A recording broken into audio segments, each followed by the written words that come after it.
I want to allow the Secretary of Health to get back to his operations, so we're going to start with that one, although there are lots of witnesses. We'll see on what side they come out on, those witnesses. We're going to start with 899, followed by 870, Senator Washington, followed by 393, the President and the Administration, then 696, Senator Beidel, and 711 also from Senator Beidel, and then 714 from Senator Riley. We have a voting session afterwards. The sponsor will start. Their lead witness can have up to 5 minutes. They don't have to utilize all the time. And after that, subsequent will be 2 minutes each. Please, please, please, particularly where we have multiple witnesses, try to be additive. And we're not opposed to people using the phrase "me too." With that, I think we're okay on the seating. We have limited capacity, and if you are on a later bill, we can call you if you go in the anteroom outside. With that, Senate Bill 899, Senator Kagan, Health Occupations Board Senator. Thank you, Mr. Chairman. I'm going to bring up Heather Scheck as well. Cheryl Kagan, very proud to be the senator for Gaithersburg and Rockville. Colleagues, this is a bill that seeks to solve a problem that I think we are all familiar with. I suspect that you have had the experience, as I have, of hearing from anxious, desperate, frantic constituents who haven't yet heard from a board and whose license is pending. And pending, and pending, and they don't know what else to do. I had a constituent several months ago who called because she had a job offer that was about to be retracted unless she could show proof of license. And she hadn't gotten it in time. And so obviously we made the call, and she got the license, and she was able to start her job. It should not take, and just as I brought up on my procurement bill last week, it should not take someone calling their senator or their delegates and the senator or delegates calling a board in order to get a constituent the license that they have earned. So this bill has been a work in progress. Delegate Krebs and I have been talking about this and working on this with, and special props to Delegate Krebs. She's really been the leader on this, with the Maryland Department of Health, with Secretary Schrader, with Heather Scheck that we'll be hearing from as well, and others, trying to figure out what the right solution is. So here's the bottom line, and I want the opponents who are sitting behind me to listen to this. There is nothing that is intended to change the autonomy of the boards. There is nothing at all about oversight, fee collection, discipline, all that still needs to be the domain of the board. But Secretary Schrader asked me to sponsor the bill, and I agreed because there was something common sense in a very small piece of this, which was, let us do the annoying administrative stuff, and we'll pay for it. We'll take it off your plate, and we'll pay for it, and you keep doing what you do best, which is oversee your members and deal with oversight and discipline and all that. So that is the intent of this bill.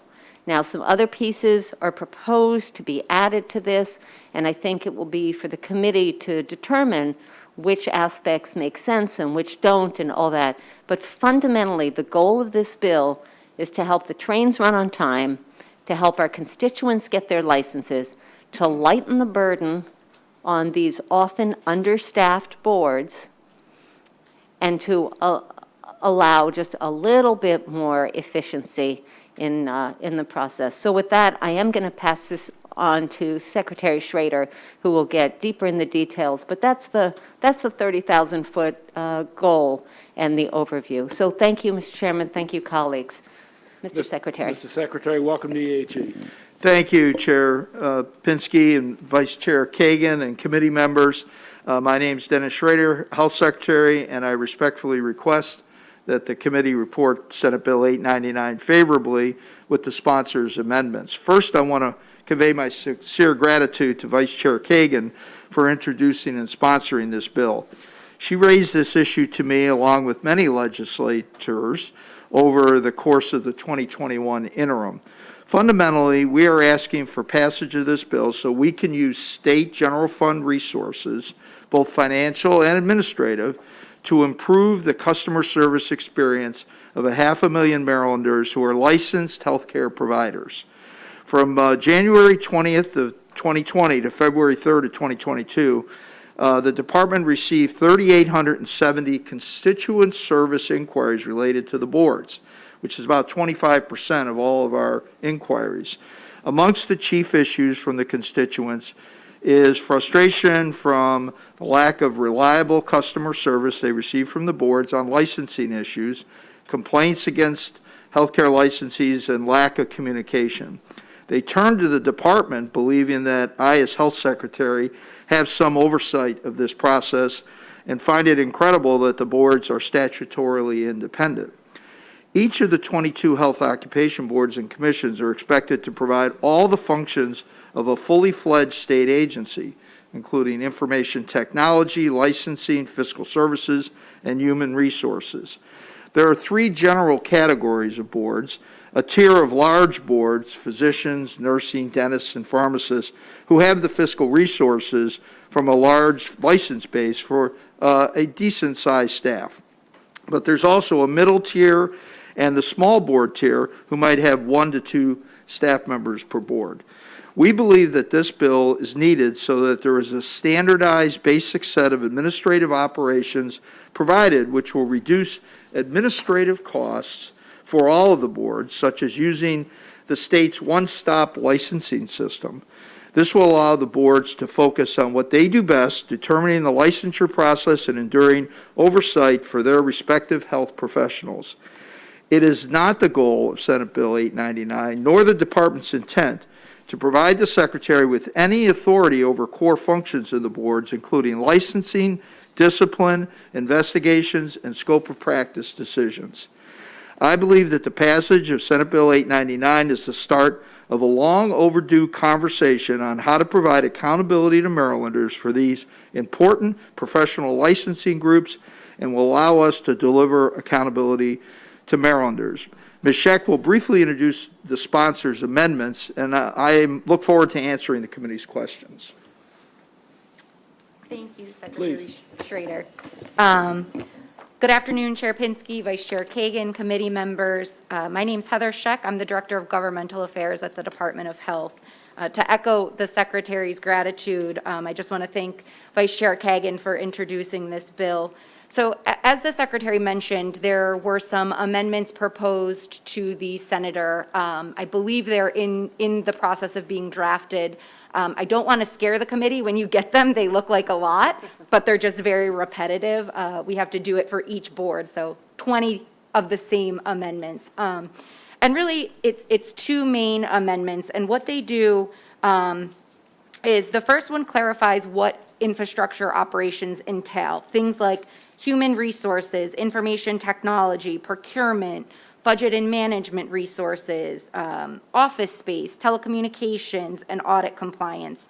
And within the bill, you'll also see what the department has no interest in doing, and both the Senator and the Secretary mentioned that, and that's the core functions of the boards. That is best left to the subject matter experts. And then the second amendment, which I believe this is in response to a lot of feedback we got from the boards. And the second one changes the health secretary's appointing authority for the respective board executive director, and it changes it from in consultation with the board to with the advice and consent of the board. And so that will help the boards maintain their autonomy. It doesn't put sole appointing authority in the secretary's hand. You're going to hear, I think, today from the opponents that doing this will politicize the boards. And I think that's a little bit flawed because currently the governor, with the advice of the secretary, already appoints the board members. This bill is really modeled after the Board of Physicians, in which the health secretary has the ability to appoint the executive director. The board has not been politicized. They maintain their autonomy. It's a very well-run board. So in closing, for those reasons, we respectfully request the committee return a favorable report on Senate Bill 899 as amended. Thank you very much. Thank you, Mr. Secretary, Ms. Scheck. Question from the committee. Question from the committee. Senator Lamb.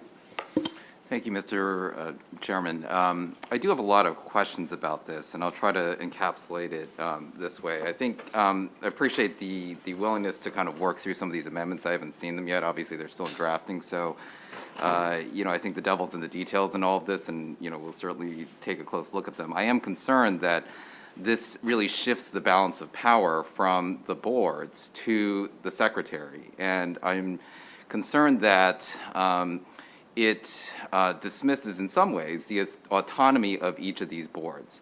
That if you have appointees with that are department leads that are overseeing these boards, that it in some ways can shade how some of these decisions are made, how board looks at other matters. Certainly, my concern stems from if they were able to identify who the executive director was and appoint them, and also the board members, even with advise and consent. I do have some concerns with that process, and it gives me a lot of pause and reservations about politicizing these boards, which are really core functions of the state and have been functioning independently, not without issues. I think all of us in this committee have seen a lot of issues that have come forward from these boards, but we try to work through them independently. And I think the need to be able to help them with infrastructure and structure and organization is paramount, but I don't think it should be a quid pro quo for politicizing these boards. Isn't that so? Yeah, Isn't one that of you so? or can answer it, whoever wants to answer it. I'm going to start, Senator, but then Yeah. Secretary Schrader may have a different answer than I do. I think that some of what you've indicated was some of what I reacted, the way I reacted to the latest iteration of amendments. I think the bigger picture, there are a lot of parts of this, and again, this is a big bill, as Ms. Scheck said, not because it's that complicated a bill, but because it had to be repeated in 20 sections of the code. And so if you look at the paper version, it's thick. And the amendments and online will be as well. So if you just read one section, pick any board that's your favorite, and then just read that one section, that'll give you the idea. But fundamentally, the efficiency part that doesn't touch anything else, that's just about the administrative stuff being handled and paid for by the department, I think is in the great interest of the state and of our constituents and of their constituents. So Secretary Schrader can talk to some of the other parts. Right, thank you, Vice Chair Kagan. I would agree with everything you said, and I would also offer that with technology and HR and audits, it's getting more and more expensive to run these organizations. And all we want to be able to do is to provide general funds resources rather than, because otherwise, right now it's constrained by licensing fees. And one of the concerns I have is somebody making $45,000 suddenly having to pay $2,000 for a license to pay fixed costs. Doesn't make any sense. And so part of our thought here is we're offering to pay for this. And in addition, we'd like to have some way of having a feedback loop to the boards through the executive director, because the average citizen, the first thing they do is call us, or a legislator calls us.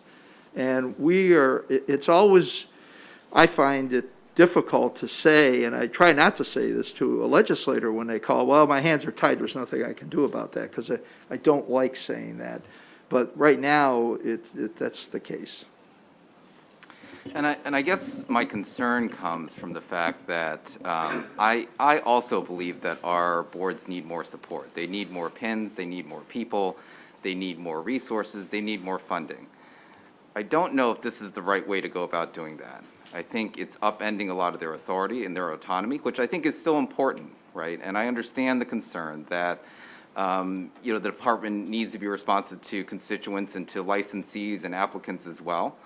But I think the independence and the autonomy of the boards are also important, making sure that they can make their decisions unfettered and free when it comes to licensees and their appeals and their applications. Anything that's unusual in their applications need to be adjudicated and reviewed in a position that's well removed from appointments, political decisions, and the like. And I'm just not sure that the way this bill is crafted, even with the amendments that I think we hopefully will see at some point, strikes the right balance here. I think it was mentioned that nothing here changes the autonomy of the boards. I respectfully disagree. I think this does shift the balance of power of these boards to be more department leaning, and I'm just not sure that that's the right posture to engage in with these boards that have a lot of really core functions that need to make sure the trains run on time.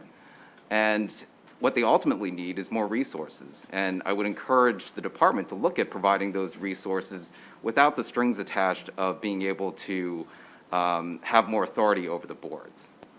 And I think that concludes with it, isn't that so? Isn't that so? And before I call on Senator Carosa from the Lower Shore, I appreciate your comment, Mr. Secretary, of beginning a conversation. And how long that conversation takes, I think, is an open question. But I think coming together with a concept and the actual implementation is something that the committee will have to decide and whether it can be done in the next 5 weeks or not. And the good vice chair has open conversation in a few bills to begin those type of conversations to get to a point that solves the interest of all the parties. Senator Carosa. Thank you, Mr. Chair, and Senator Kagan and Secretary Schrader, thank you for this bill. As someone who represents 3 counties and has a ton of constituent casework, I welcome any legislation that is going to improve that. And I did not see this as an authority grab at all. I really saw the focus on efficiency and customer service. So with that said, I'd like to know what we can expect in the improvement of customer service and efficiency with this bill, especially those of us who handle high volumes of casework in rural areas. I can take that. So what we would do is start to evaluate what the resource needs are for HR, IT, and other functions. I'll give you an example. Some of these state processes are very complicated, and we have the expertise. We actually put $10 million, or I didn't put it in, but we recommended to the governor, and the governor put it in the budget this year over 3 years to begin the process of supporting a one-stop portal through the Department of IT. So we went through a fairly, all the bells, all the checkpoints to get that money into the budget and sponsored that. That's just one example. I'd like to add more people to our HR department and take more active role in recruiting for people to support the boards. We have audit responsibility. I have to answer all the audits for the boards. And that's another area that, I think we need to take seriously. And we've had a very good partnership with OLA. They do a very good job. Office of Legislative Audits. Oh, I'm sorry, Office of Legislative Audits. Thank you, Madam Vice Chair. And we've been working with them hand in hand over the last 5 or 6 years to improve our processes internally. So what we intend to do, if we're allowed to do it, is provide the general fund's resources and begin to actively help improve these processes. Well, I would offer to work with you on that, because if it increases our constituent services at a time with us coming out of this COVID recovery, both on the health and economic end, if this is something that can basically meet the needs of our constituents, then I think we have an obligation to move forward. So thank you for bringing this bill. And I'm happy to work with you on it. Thank you, Senator. Thank you. We're going to move to the opponents. I would say it's a little ironic that this past fall and winter, we had a hack at the department And there were lots of people who had lots of problems getting their licenses, and it wasn't because of the individual boards. So I think the timing raises some additional questions, I think, in a lot of people's minds. Thank you all. We're going to move to the opponents. We have a number of them. I assume we can fit 3 up there with enough space in between. Caitlin Thompson, James Goldsmith, Karen Evans. The second group will be Paul Abash, Dan Doherty, Scott Tiffin. And then the third group will be Ann Turner, Robin Elliott, Robert Freeman. And the fourth group will be Gary Hicks and Rhonda Scott. So we have a number of people in opposition. You may proceed in whatever order you choose.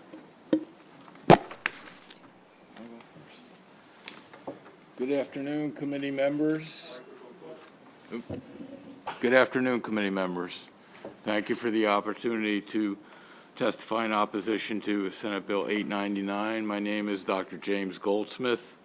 I am immediate past president and current member of the Maryland State Board of Dental Examiners, and believe it or not, as the end of May, I'll be finishing 15 years total in that position. There's several reasons that the Board of Dental Examiners opposes the bill. First, in its current form, the bill grants the governor the authority to appoint the board chair. It is now and has always been the board itself that chooses its own chair. The board is in the best position to determine who is most suited and qualified in functions particular to that board and the board's mission to protect the public. Even though this bill allows the governor to consult with the board before making this appointment, it is ultimately the governor's decision. This unnecessarily politicizes the process and removes board discretion in this important selection.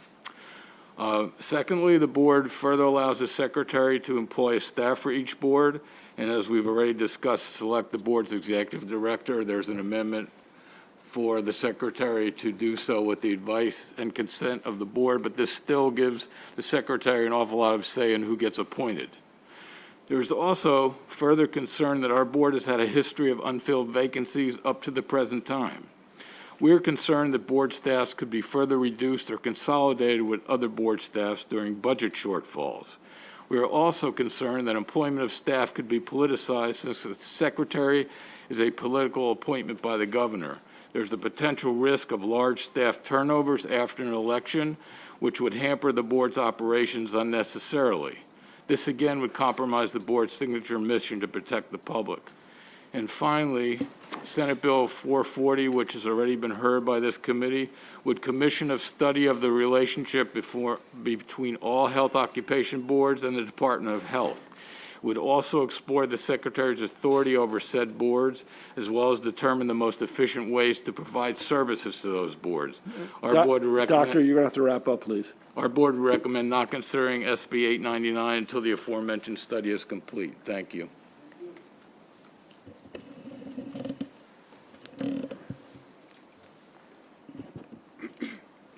Okay. Thank you, Mr. Chairman and committee members. My name is Karen Evans. I'm the Executive Director for the Maryland Board of Nursing. I guess I can say me too, for the Senate Bill 440 cross-filed with HB 625, to truly have a true study of what the boards need. Ms. Evans, could you either move the mic or lean into the mic a little Oh, bit? sure. Thank you. It's being recorded, and we want to make sure people out in the netherworld can hear us. Okay, thank you. So I just want to speak about, as far as the infrastructure, what the boards need. Just so you know, what the legislators usually receive is approximately 10% of our whole board. We oversee approximately 30,000 active constituents.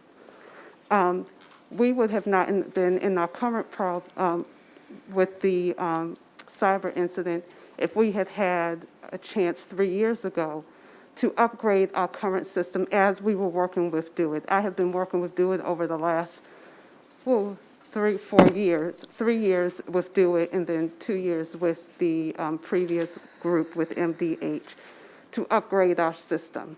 If we had an opportunity to upgrade our system 3 years ago, our constituents would not have the concerns that we have currently. We have a system that's over 24 years old. We have two systems that do not speak to one another. That is a concern. The other is, as far as staff is concerned, when we have staff, we're able to function and provide customer service. For instance, the secretary was kind enough to to provide us with temporary employees during the non-renewal piece. Once they left, then we were all even, and once the temporary employees left, then we went back to being in the hole. Having employees is what we need to be able to provide great customer service. Thank you, Ms. Evans. Yes. Please. Good afternoon. Can you hear me? Great. My name is Caitlin Thompson. I am the chair of the State Board of Massage Therapy Examiners, and I am here today to give testimony in strong opposition to Senate Bill 899. Thank you, Senator Pinsky and committee, for hearing our opposition. We respectfully ask that you vote unfavorably on this bill. 18 of our Maryland health boards have joined together in opposition to this bill. Our reasons for opposing are numerous. Bluntly, SB 899 asks to grant the Secretary of Health a monopoly of power over all health boards and commissions. It portends that one individual, the Secretary of Health, who is a political appointee, has enough expertise in each field represented by a health occupation board or commission, currently there are 25, to successfully lead board operations. I respectfully believe that is an impossibility. Micromanaging the operations of 25 different boards and commissions is not only implausible, but would certainly negatively impact the customer service we provide. This bill also comes with a price. The fiscal summary of SB 899 states that the Maryland Department of Health general fund expenditures would increase by a significant amount beginning in fiscal year 2023 to take fiscal responsibility over the board's staff and infrastructure operations. I would like to be clear that I am not only opposed to this bill as the chair of one of Maryland's health boards, but I staunchly oppose it as a citizen of our state. This bill additionally causes us apprehension because it does not adequately define infrastructure operations. As the chair of a board whose operational costs are entirely funded by our licensees, we have very serious concerns about whether this bill intends infrastructure operations to include the appropriation or diversion of board funds to entities outside of our own board. I understand that this bill has been amended to include the phrase "in consultation with the board" when referring to personnel decisions. We believe the phrase "in consultation with" is legally extremely vague and could be interpreted as almost anything. It certainly does not mean in agreement with. Because the Secretary of Health is a politically appointed position, it stands to reason that if SB 899 were successful, the placement of executive directors of our health boards would become political decisions as opposed to what is in their best interest. Thank you. You're going to have to wrap up. Thank you. Respectfully, we ask the committee to vote unfavorably. Thank you very much. Yeah, committee, there are 12 people in opposition. I think some of their testimony will be in common. I can take questions now, or you can note who would like to ask, and we can come back and ask them.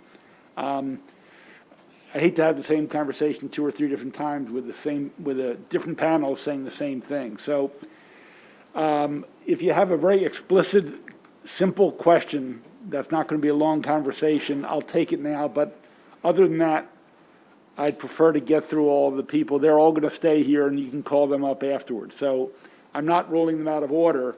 I just want us to be aware that I think we've been through it. Going through questions with each panel, we sort of lose it by the time we get to the 3rd or 4th panel in opposition. So that being said, I'll call on the vice chair and Senator Carrozza, and then we're going to move on to the next panel. Thank you. I'm sorry, and Senator Lamb. Just be aware, we have 12 people who are coming from individual boards, likely saying much of the same thing. Senator. Thank you, Mr. Chair. And when it's my bill, I don't believe in interrogating and opposing witness or anything. So this is just an FYI heads up. And I know that we are all disadvantaged because we don't have copies of the amendment with us. So this is for your benefit, Ms. Evans, as well as everyone else who testifies. One of the department's proposed amendments modifies in consultation with, for exactly the reason, and changed it to, as the secretary said, to advise and consent. So the board would have to consent.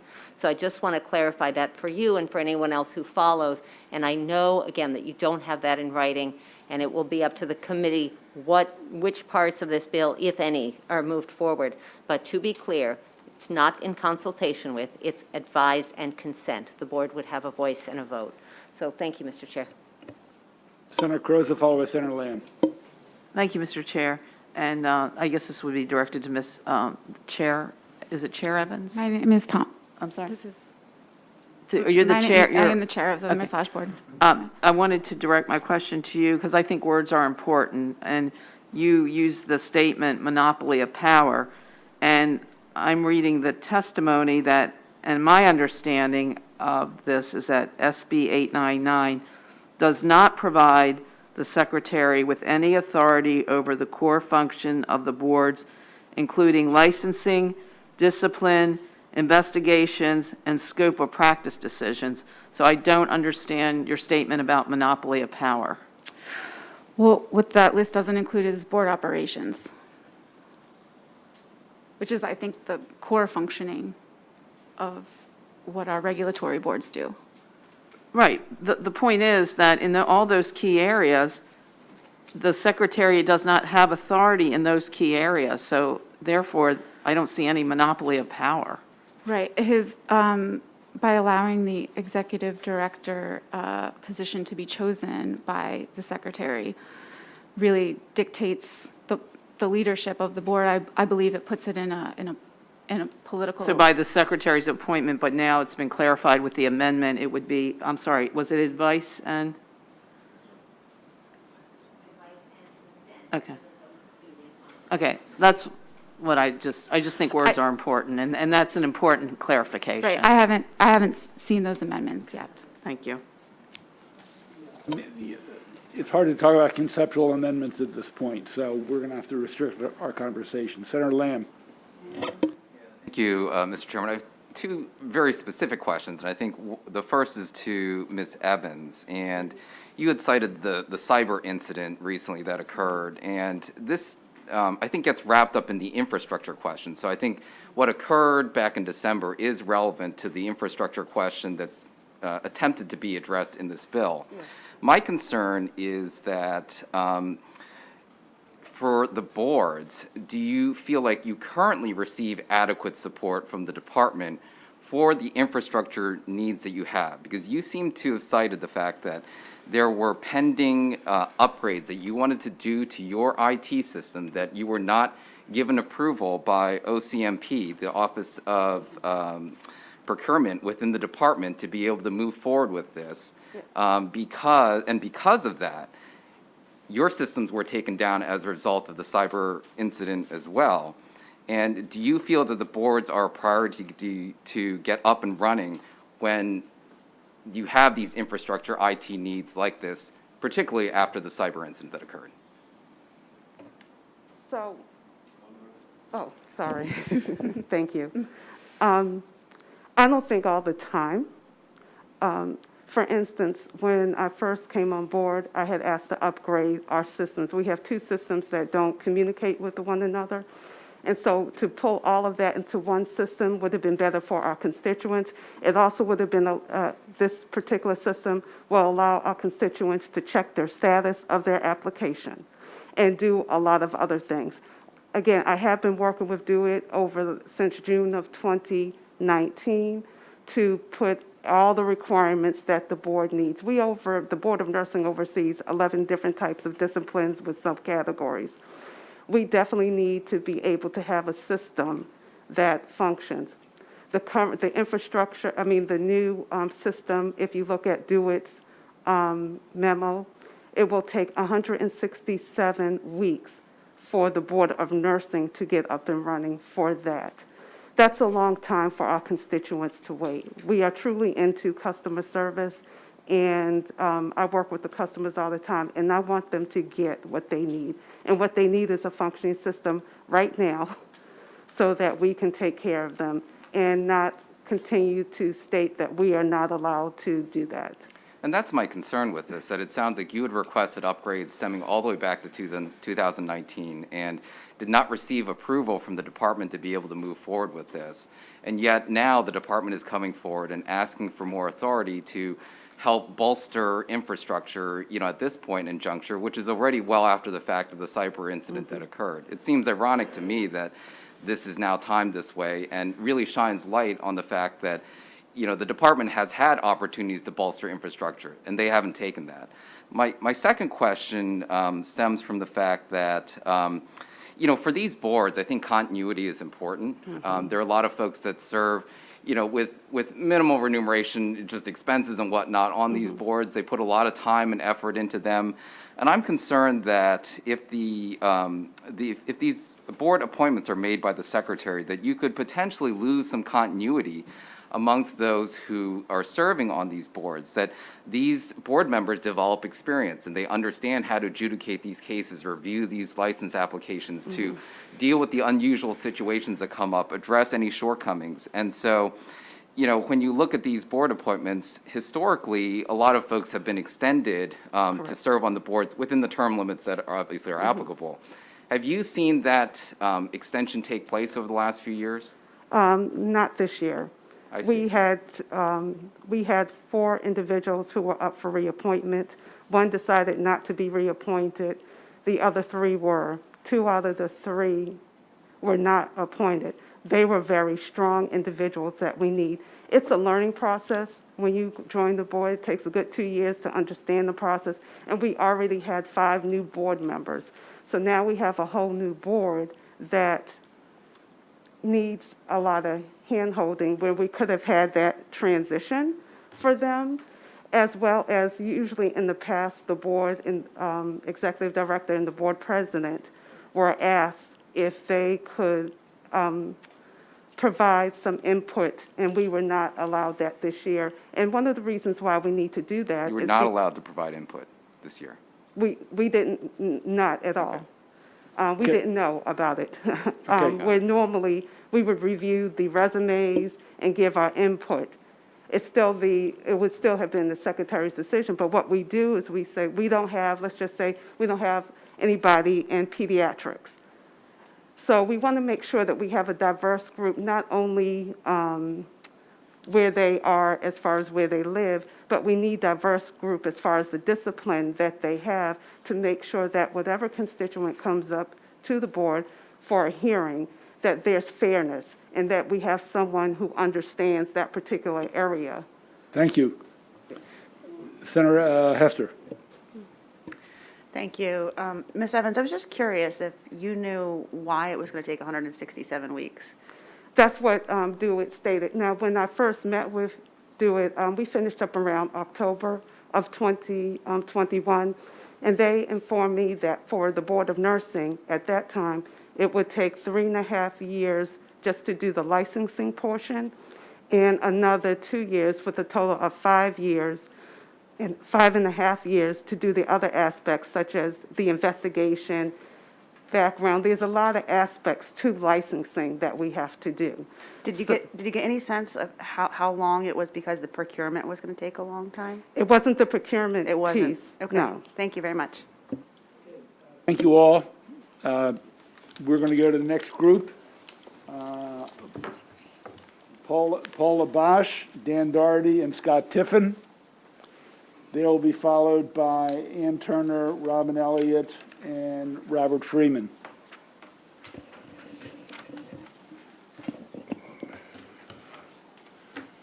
Is Mr. Tiffin not here?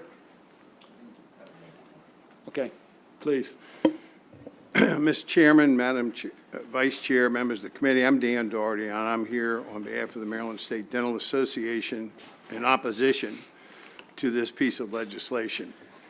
When I first came to Annapolis representing the dentists, the department controlled all of the issues that are being raised in this bill, and it was a disaster.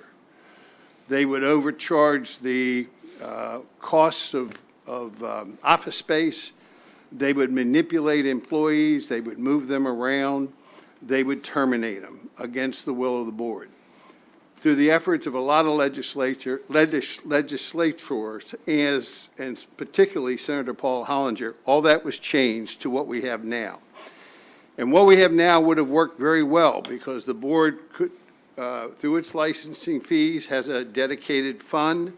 From that, they could pay everything. The boards were determining fees based on accumulating money over periods of time, so they didn't have to raise fees every year, but they would have enough money to do the various duties and have the proper infrastructure. And then the administrations, having shortfalls in the budget, raided all of those special funds and took hundreds and thousands and millions of dollars out of the boards to be used for the shortfall for the general budget. And that's where the problem has been. This proposal, while there has to be advice and consent in hiring the executive director, the secretary has full power to fire or transfer. So they still have control over that under the bill. This bill puts us back into the mid to late 1980s, which this legislature and my clients fought to get out of, and we don't want to go back there again. And for those reasons, I would ask that the bill be given an unfavorable report. Thank you. Let's go to Mr. Abash. Good afternoon, Chairman Pinsky, Vice Chairwoman Kagan, committee members. My name is Dr. Paul Abosh. I'm a licensed chiropractor in the state of Maryland, and I'm here as a member and representing the Maryland Board of Chiropractic Examiners. Thank you for allowing me to testify in opposition of Senate Bill 899. Our board, in conjunction with several other health occupations boards, have submitted a letter of opposition to this bill. I won't relay all the details of the letter because I'm sure you all have it. I just want to point out a couple of important points that have been mentioned by other witnesses here before me. The two important points that I want to point out are, the reason it's important is because they are not in the best interests of the public in general or our board, and its purpose and our purpose is to successfully regulate our profession in its mandate to protect the citizens of Maryland who seek the services of our licensees. In that light, the proposed, and I'm going to amend what I say based on what Senator Kagan has updated us on.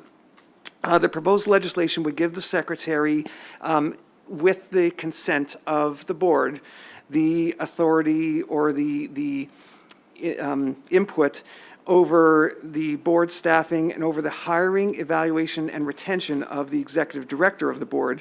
And it also gives the governor, and I assume this amendment's also there, would give the governor, with the consent of the board, I assume that amendment's there also, it would give the governor the authority to appoint the chairman or president of the board. Respectfully, the hiring of an executive director and the election of a president or any executive officer of the board should be left to the licensing board's members, as they are the ones best suited to know the specific needs of their profession and their licensees. And most, if not all of them, are licensees themselves. As board members who, in most scenarios, have worked together for many years, they know the regulatory, disciplinary, and administrative needs of their profession. I'll wrap up.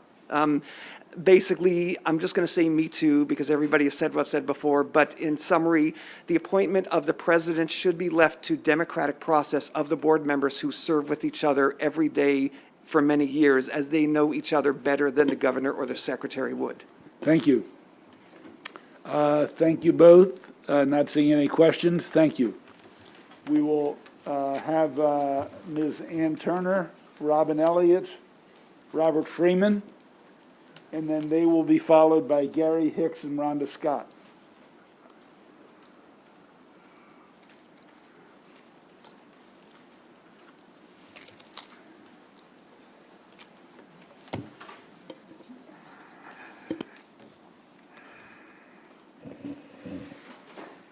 Please begin.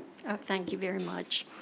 Good afternoon, and I'd like to thank the committee and Chairman Pinsky for inviting me to share my opposition to this Bill 899.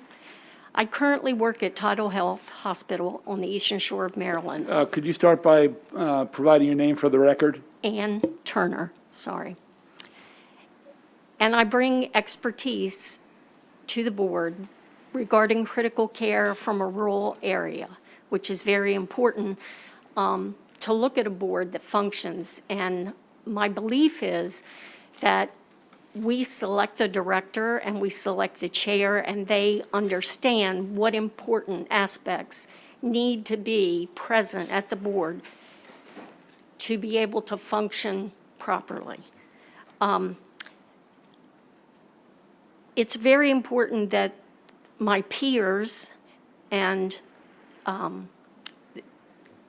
the people who serve on the board, that they are the experts. They know what is needed. They know how to, what resources are needed, and that has been our biggest obstacle this year, is resources. Although we did get support back in August from the secretary, but that was a small portion of time. And then hit the cyber attack, which really backlogged everything. I, hear problems about licensure, but not like I've heard since that. And that was out of our hands. So I'd like to thank you for inviting me again to share my opposition to the Senate Bill 899. Go ahead. I don't see Robin Elliott. Has she joined us? All right, still in the House. Are you Robert Freeman? I am, thank you. Thank you. Welcome to EHE. Thank you, Vice Chair, and other committee members for allowing me to testify in opposition of Senate Bill 899. My name is Dr. Robert Freeman. I'm a practicing chiropractor here in the state of Maryland, as I have been for the past 32 years. I'm a current member of the State Association of Chiropractic and also currently serve as its president. Additionally, I recently completed serving on the State Chiropractic Licensing Board for an 8-year term and served for more than 2 years as its president. So I feel I have a unique perspective of this bill and its implications. I'm here today specifically to testify on the significant concerns that my association has regarding this legislation. First of all, it's imperative for the integrity and proper functioning of the board to allow the board members to select their own leader and executive director. The election and self-selection process puts the best interest, puts the very best people suited for the job in those positions to allow the board to stay on track and moving towards its stated goal, which is serving and protecting the people of Maryland. The state boards are made up of honorable members of each profession, which are selected by the governor and ultimately confirmed by the legislature. Each of those individuals has specific strengths as recognized by their fellow board members. The board chair needs to have specific abilities of leadership, team building, and the ability to find consensus even if all members don't completely agree on certain issues. By allowing the board chair to be elected by the members, you guarantee that the board supports that person and is willing to work with them to find that consensus. Regarding the executive director, their job is to carry out the policies and direction of the specific board for the best interest in the people of Maryland. The board members are in a unique position to review and rate the performance and hold the executive director accountable in their job of board actions and administration. To remove the ability of the board to elect and select undermines and limits the effectiveness of the licensing boards in performing their sworn duty. And for that reason, I urge you to vote no on this bill and allow the boards to keep their integrity intact. Thank you, Dr. Freeman. So the next two witnesses are both of the Board of Nurses. We've already heard from two witnesses. If these two people have something additive, Gary Hicks and Rhonda Scott, if you're here and have something different to say, we would love to hear it. So Ms. Turner, Dr. Freeman, if you could relinquish your chairs and let the next two witnesses go. We thank you for your testimony. Thank you very much. Okay. Ms. Scott, you may begin. Yes, thank you. Good afternoon. Thank you, Vice Chair Kagan, members of the committee. I appreciate this opportunity to speak. My name is Rhonda Scott. I am the Deputy Director and the Director of the Enforcement Division for the Maryland Board of Nursing. I do echo the sentiments of the fellow opposition, but I also wanted to just add, in light of the amendments that were presented or were discussed previously, where it talks about with the advice and consent of the board.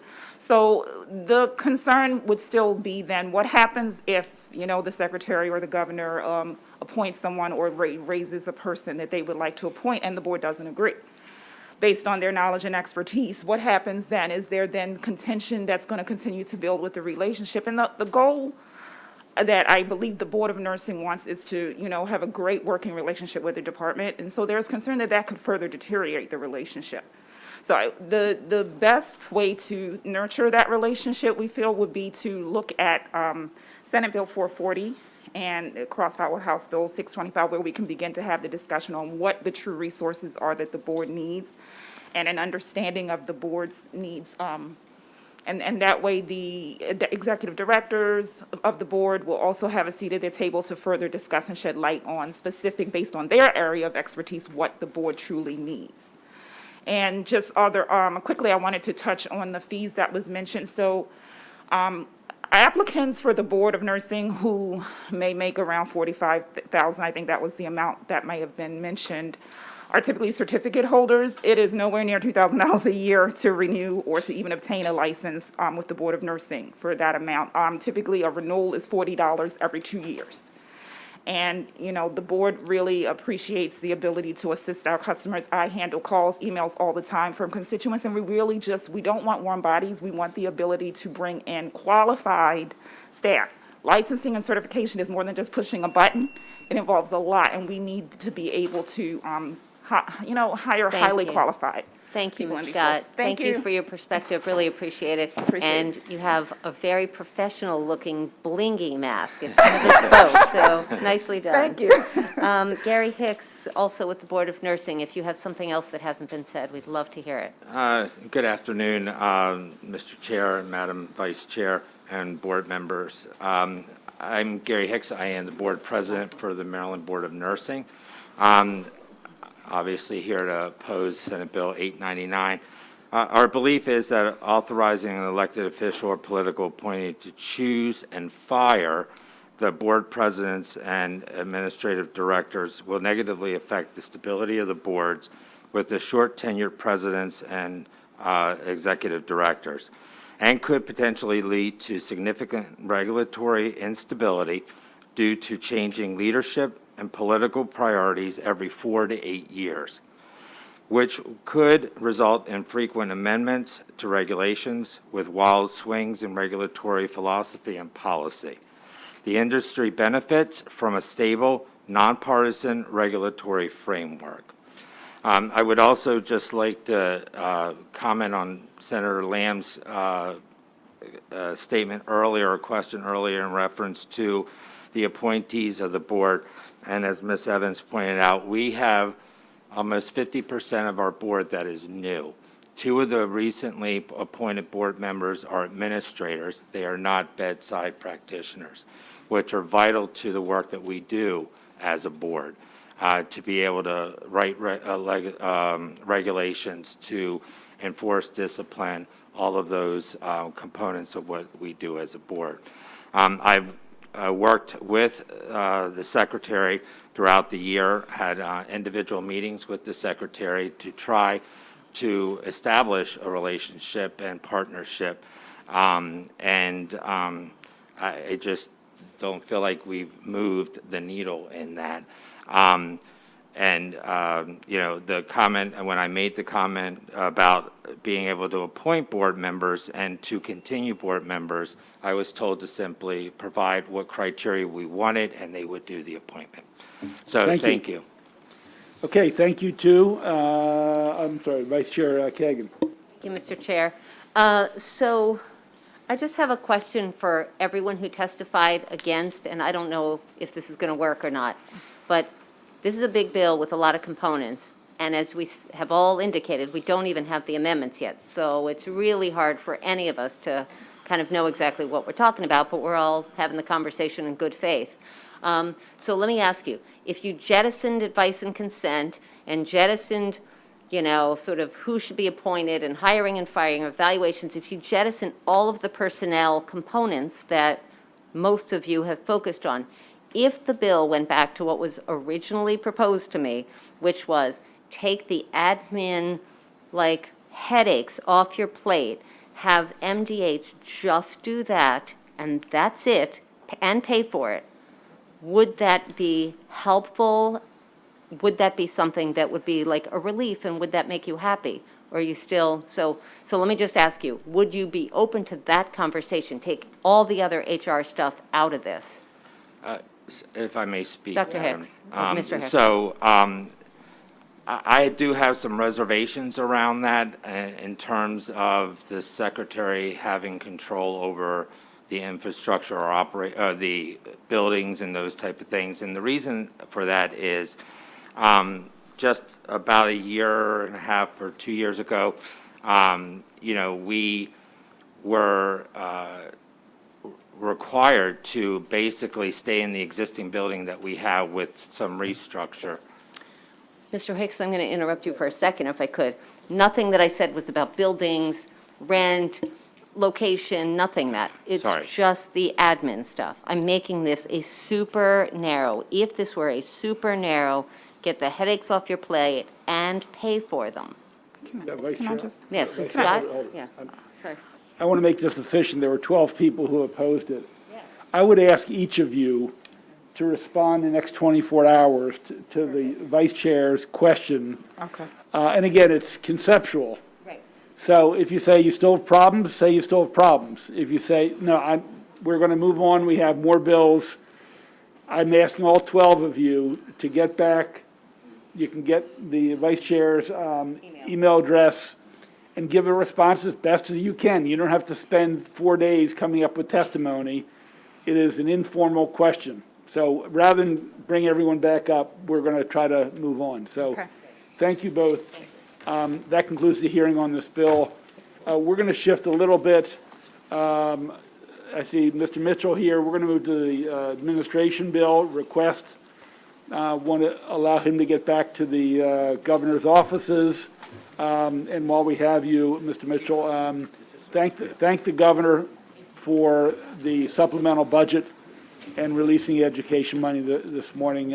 Personally, very appreciative for the children of the state. So please share that. I will. Thank you, Mr. Chairman. Okay, this is Senate Bill 393, Economic Development.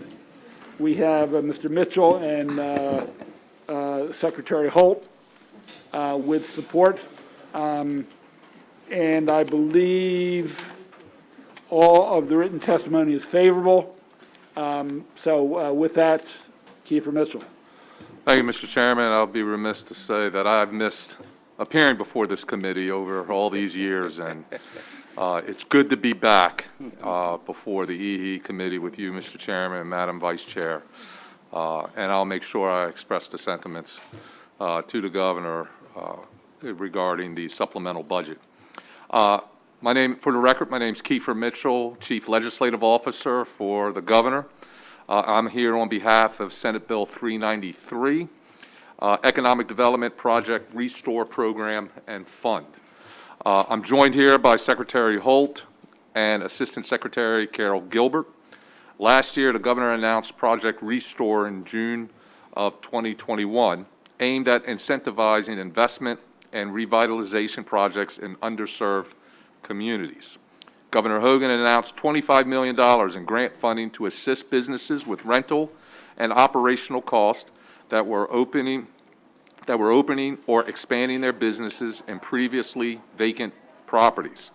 Senate Bill 393 will establish a permanent Project Restore Program fund, enabling the program to continue for years to come. Specifically, the Project Restore Program and Fund provides funding for the Property Assistant Grant and the Business Operations Grant. The Property Assistant Grant provides $2,500 a month for up to 1 year to assist with rent and mortgage cost. The Business Operations Grant provides up to $250,000 to businesses each year for up to 2 years to assist with operational costs. Project Restore has already provided millions of dollars to businesses when they have needed it the most, and today the Department of Housing and Community Development will expand. We'll talk more about the announcement today of additional $14 million that was provided. With that said, Mr. Chairman, Madam Vice Chair, and members of the committee, I would respectfully ask for a favorable report on Senate Bill 393, and I'll turn it over to Secretary Holt. Good afternoon, Mr. Chairman, Madam Vice Chair, members of the committee. It's great to see you. As Kiefer's pointed out, this has been an extraordinarily successful program launched last August. In a very short period of time, we issued a notice of funding available, and applications were available in the month of September. We received over 800 applications totaling $66 million across the entire state, and we have provided in every jurisdiction many awards. The first wave, which we announced in December, totaled $144 and $10.5 million. What Kiefer had mentioned was just announced this morning was an additional 200-plus awards for about $15 million.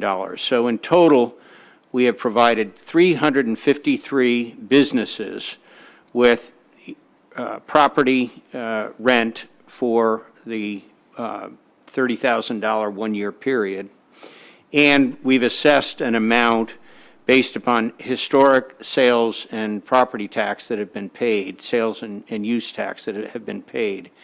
And the totals for this recent announcement now are about $25 million.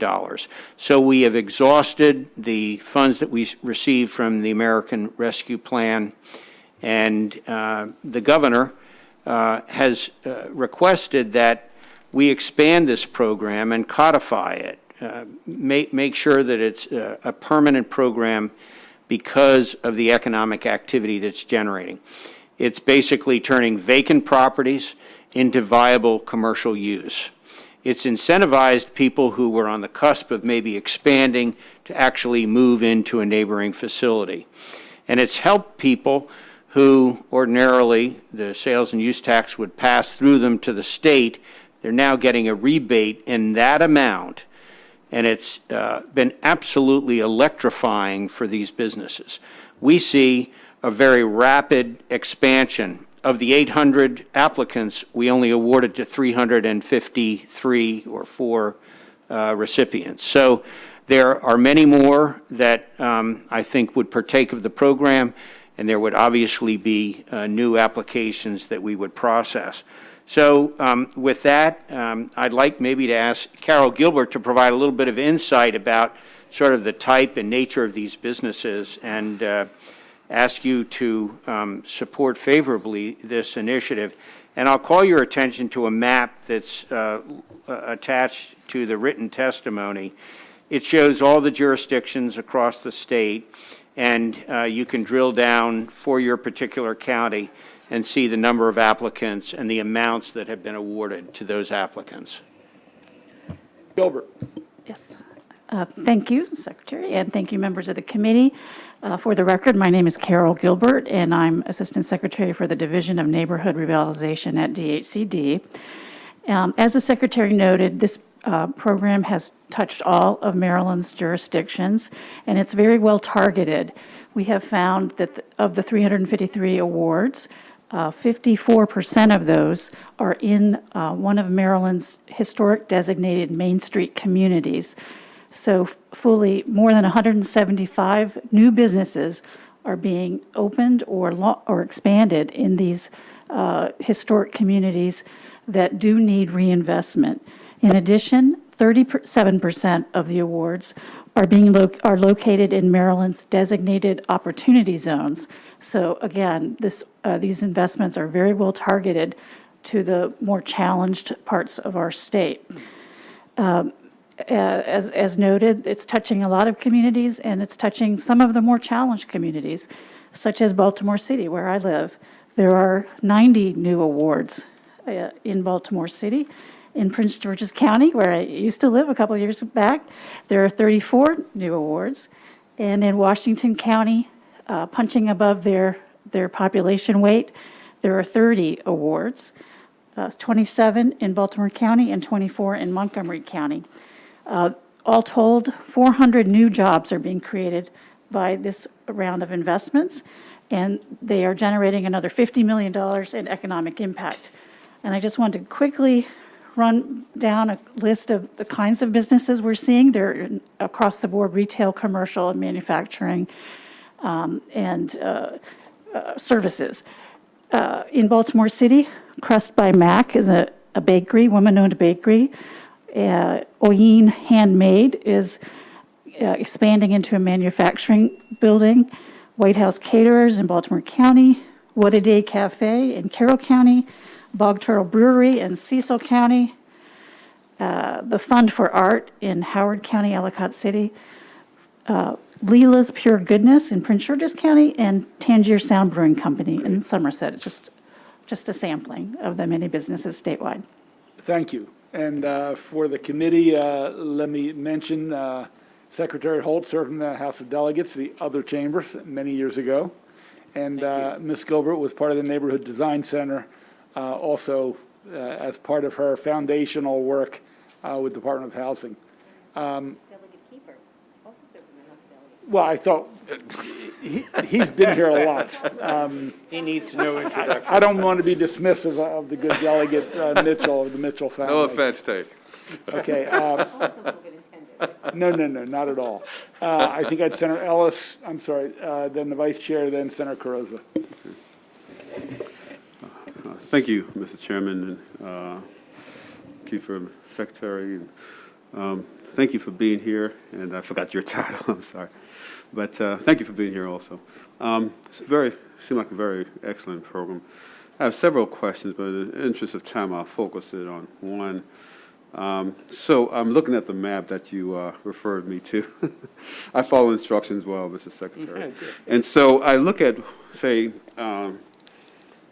Washington County, and they have 3,030,000 awards, and they have a population around 150,000 folks. And I look at Charles, which I represent, similar population. Charles have plus maybe 10, 20,000. And there are 6 awards for 363,000. So how would you explain the disparity or the difference, or pick a word? I mean, I'm trying to find a neutral word. In, say, Washington County, similar size to, say, Charles County, where Washington County's numbers is like 10 times more than, say, Charles County. Mm-hmm. It's a wonderful question. This is basically driven by the number of applications coming in, and I think one thing that would be helpful for you is to determine how many applications did we receive from Charles County.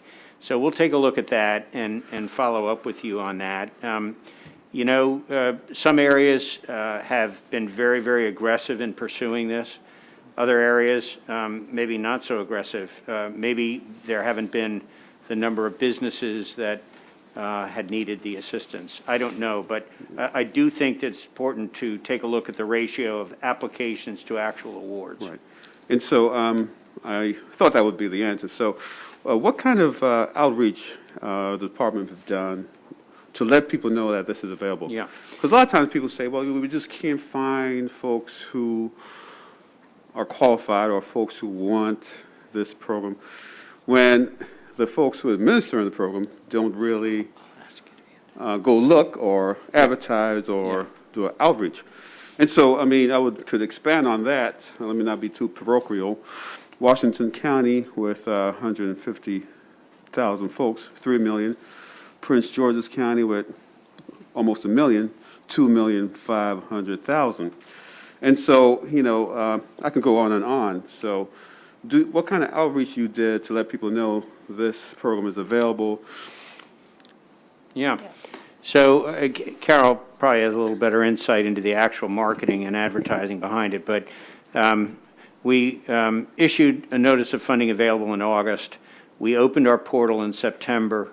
On our landing page on our website, it was extensively sort of promoted. We had significant outreach to all the Main Street organizations, the 41 Main Streets around the state. And so we tried to sort of create connectivity with chambers of commerce, business organizations, Main Streets that would really be the pipeline down to the business owners. Beyond that, maybe there was some public advertising and marketing? The other main constituency that we reached out to were the folks who staff the economic development agencies of the counties and municipalities. So the members of the Maryland Economic Development Association, MEDA, really has a broad reach into their communities. I will just say that Hagerstown, those folks really beat the bushes. They promoted it, and applications came in fast and furious from Hagerstown Main Street. And the same, I would say, is true in Frederick and in Baltimore City in particular. They just really locally promoted it in addition to our own promotion. Right, and so, yeah, just to follow up really quick. So, in kind of administering these programs, do you guys look at, guys, generic term, do you administrators look at the county and from a lens of, say, equity? Not from necessarily racial or gender, but from population-wise, and say, hey, look, we have this wonderful program that's there. We know that, say, Prince George's County is, 7 times larger than Washington County. Let's have an equitable distribution of these funds because we know these needs are there spread out throughout the state. Do you have that kind of lens? Tier 1. You know, of course, everything we do, I think, is based upon equity, fairness, and equal opportunity. No question about that. Fundamentally, a program is being made available. It is, in some ways, first come, first serve. Those who have applied and who submit their applications are going to get a fair review. If they meet all of the standards, they're going to get funded. One of the reasons we're here again today is that this has been so successful, we want to sustain it perpetually because we don't want anybody to fall through the cracks. I think your point is extremely valid that in areas of high dense population, we should have more applications and be able to provide more capital to those business owners than in areas with very, very small populations and fewer businesses. But we can't control the application flow. As long as we fairly and equitably market and make our announcements and work closely with these chambers of commerce and these community-based economic development organizations, when we get them in, we're going to fairly appraise them and make the awards. Okay. And just by looking at the numbers, would you say the numbers and disparity I brought out, is that a fair process? Would you assess the distribution of funds, and would you use that word fair with what I'm seeing on your map? Without question, this is a fair process. There's no question about that. Now, maybe the process can be improved or perfected once it's in statute and once we have a consistent appropriation to address sort of the ongoing needs of businesses. But this was stood up, and we got 800 applications. Those that were disqualified because, A, they didn't meet certain standards that were required in the notice of funding available. And these were very fair and reasonable standards. They had to be businesses in good standing with the State Department of Assessment and Taxation. They had to have certain signed leases after July 1 of 2021. The property had to be vacant for a trailing 6 months. So, there were terms and conditions that had to be met, and some of those applicants that were disqualified did not meet the terms and conditions. Okay. And so you're saying some people just did not read the terms and conditions to understand what the terms and conditions are? When you say did not read them? No, you're saying there were terms and conditions. Yeah. So we're saying when we look at the great disparity in the numbers of distribution of these funds, what you're saying then, my question to you is, other folks who did not get equitable funding, it's on them because they did not read the terms and conditions of the program that was... No, it's not that they didn't read the terms and conditions. They did not meet the terms and conditions because their business, maybe they moved into a vacant property before July 1 of 2021. Therefore, they were not eligible to receive any money. So it was a structured program with conditions that maybe people just were not able to meet. Okay, well, thank you. So each answer cause another question, but in deference to my committee, I'll just say thank you for your answers, and I'll try to follow up with you. Yeah, we can talk, and if there's a way to improve it, we certainly would like to do that, for Okay, sure. thank you, Mr. Secretary. Yep. Thank you. Ellis, Mr. Secretary, you should know that this guy's a bulldog looking out for Charles County. So, Yeah. so following up And with I- him is a good idea. I'm all for that. All right, I have a question, and then Senator Patterson. I read the bill, I looked at the map. It looks great as a concept. The one obvious omission is nonprofits. And I wonder whether you considered including nonprofit organizations in this bill, and what the reason was why you wouldn't give them the option with all the contingencies and Yeah. qualifications. Nonprofits were included It doesn't say that in in the the bill. program, so a nonprofit could have applied. So if a nonprofit was going to move into a vacant adjacent to them, all within, the parameters, they would be eligible for funding. Okay, so this says, provide financial incentives for small businesses. It goes on, subject to blah, blah, blah, to eligible businesses. In order to be eligible for the program, a business shall blah, blah, blah. It only says a business that took an owner, a business, an eligible business. So I'm going to suggest that if you're open to that, if it's okay, and if my colleagues agree, I would very much like to include the Yeah. nonprofit organizations. Yeah, because and they can help We revitalize. would take that as a friendly amendment, Yeah. Madam Vice Fantastic. And we agree with that, and we considered nonprofit businesses in here, so. With respect, Mr. Secretary, it doesn't say that, Yeah. and I suspect that a CEO and executive director of a nonprofit reading about this program would not feel included, and so I think we want to make it clear that they are welcome and encouraged We to agree. apply. We agree. I appreciate that. Thank you. Thank you both. Senator Patterson. Vice Chair.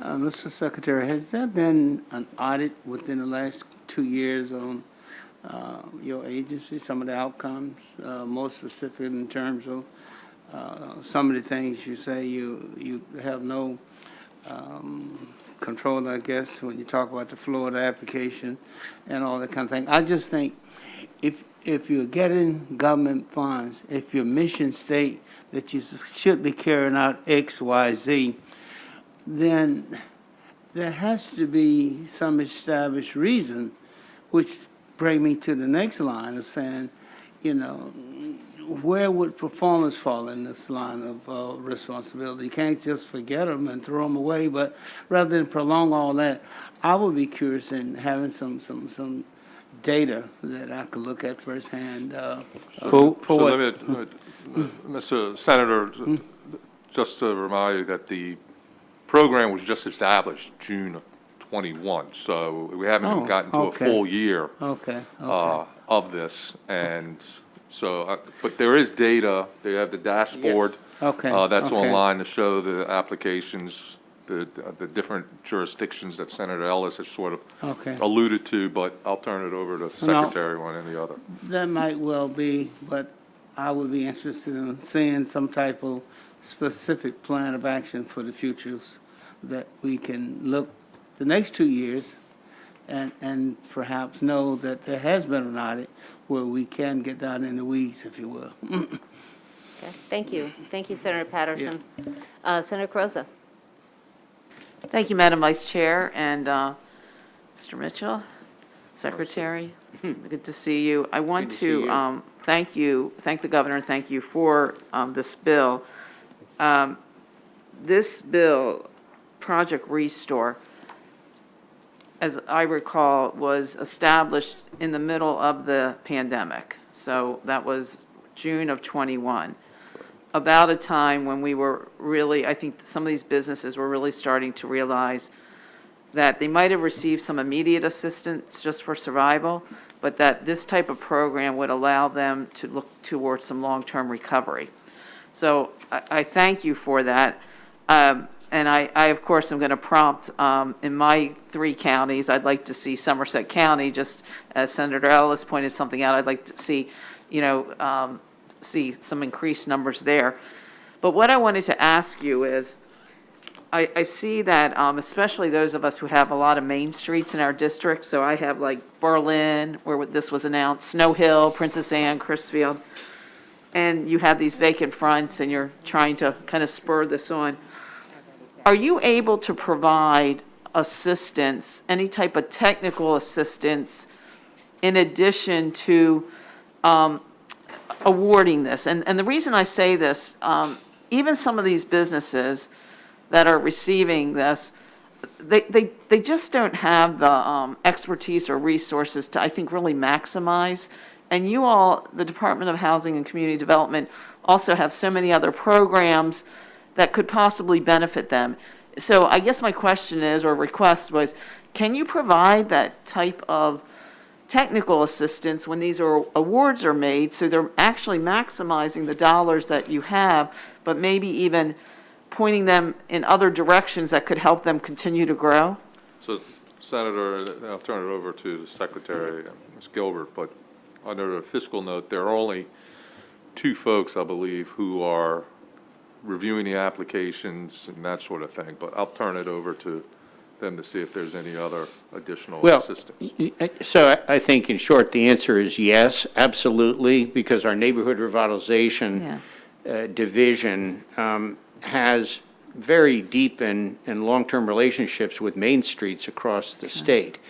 And so we're constantly providing technical advice and counseling. And during this process, when applicants would come in, if there was a problem, we'd follow up with them, we'd guide them through the application, we'd help them get whatever kind of information was lacking. So, and I think that builds a relationship, and it leads to ongoing sort of good, close working relationship, and that's what Carol's department is all about. Now, Carol, do you have any additional I insight? just want to add very briefly that we actually did hold a special training for our Main Street leaders so that they could then convey the information to their pool of merchants.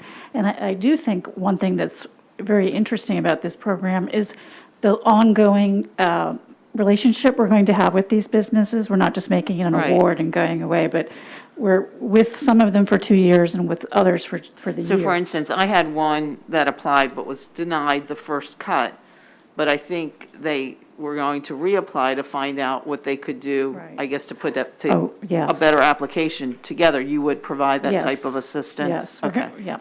Thank you. Thank you, Senator Carrozza. Senator Ellis has very, very quick follow-up. Very quick. Yeah, thank you, Madam Vice Chair. Okay, what are the main streets? You've talked about main streets in relation to this bill. What are the main streets?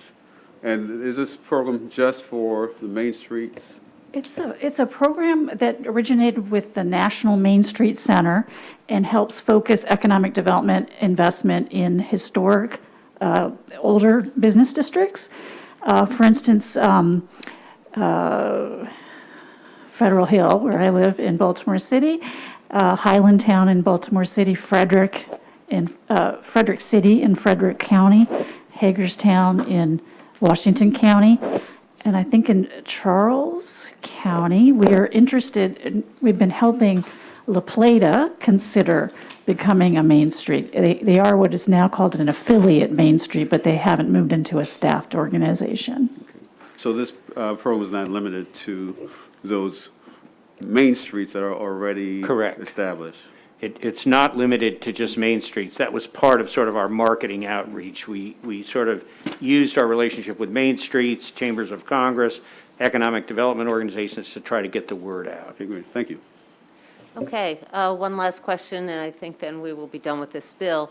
What sort of social media has there been, and is there a website that we can direct our small businesses and nonprofits and municipalities and others to go learn more? Yeah, so if you go to dhcd.maryland.gov, from there you can navigate to Project Restore, and at the bottom of the Project Restore page, there is an access that you'd hit to get to our dashboard, or if you want to submit an application, that will navigate you through the applications.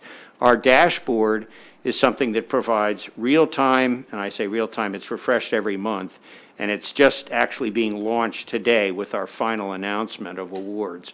But it'll show by county, so you could drill down to Charles County and see the number of applications, the amount of money awarded, and sort of help us elevate the understanding within the regions of the program's availability. And the second part of my question about social media, or the first part of my question, are you guys putting it out there on Twitter, or can we help amplify and spread it out further? Absolutely. We have blogs, we have webinars, we have all kinds of social media posting. We advertise on Facebook, Google. Okay. It's very extensive. I suspect that we all will now be especially interested in helping you spread the word, so thank you. Yep. I see thank no you. other questions from colleagues, so my chair acknowledged that Secretary Holtz is a former delegate. What he didn't say, that he was part of the class of '94, along with Senator Eckert and Secretary Brinkley and others. So always good to see you, right. Secretary Holt. And Senator Patterson. Yes. Delegate Mitchell, and thank you all three for being with us. Thank you for the work you're doing on this project and everything else. That completes the hearing on Senate Bill 393. Colleagues, the next bill is going to be Senate Bill 870 with the good Senator Washington. While she's on her way up, I will just tell you the bill is Baltimore City Youth Data Hub Establishment. And Faith Leach, Teresa Jones, and Bridget Blount, if you could work your way up towards the front of the room. And maybe Ms. Leach, if you want to join the senator at the table, and the others can sit in the front row and be ready. We are glad you're here. Thank you. And we are going to ask you to sit, far apart still. All right. Senator Washington, welcome. Hello, can I use this mic? Does this one work? Are you able to hear me here? Great, thank you. Good afternoon, colleagues, Chair Kagan, members of EHE. SB 870 proposes the establishment of the Baltimore City Youth Data Hub. Now, what's a data hub? A data hub enables data sharing by connecting producers of data with consumers of data. The producers and consumers can interact with the data hub by providing data into it or receiving data from it, and the hub provides mediation and management infrastructure. So Baltimore City's youth receive services from multiple public agencies and nonprofits, and all of these organizations collect data, but they legally cannot share that data with other agencies that support many of the same youth.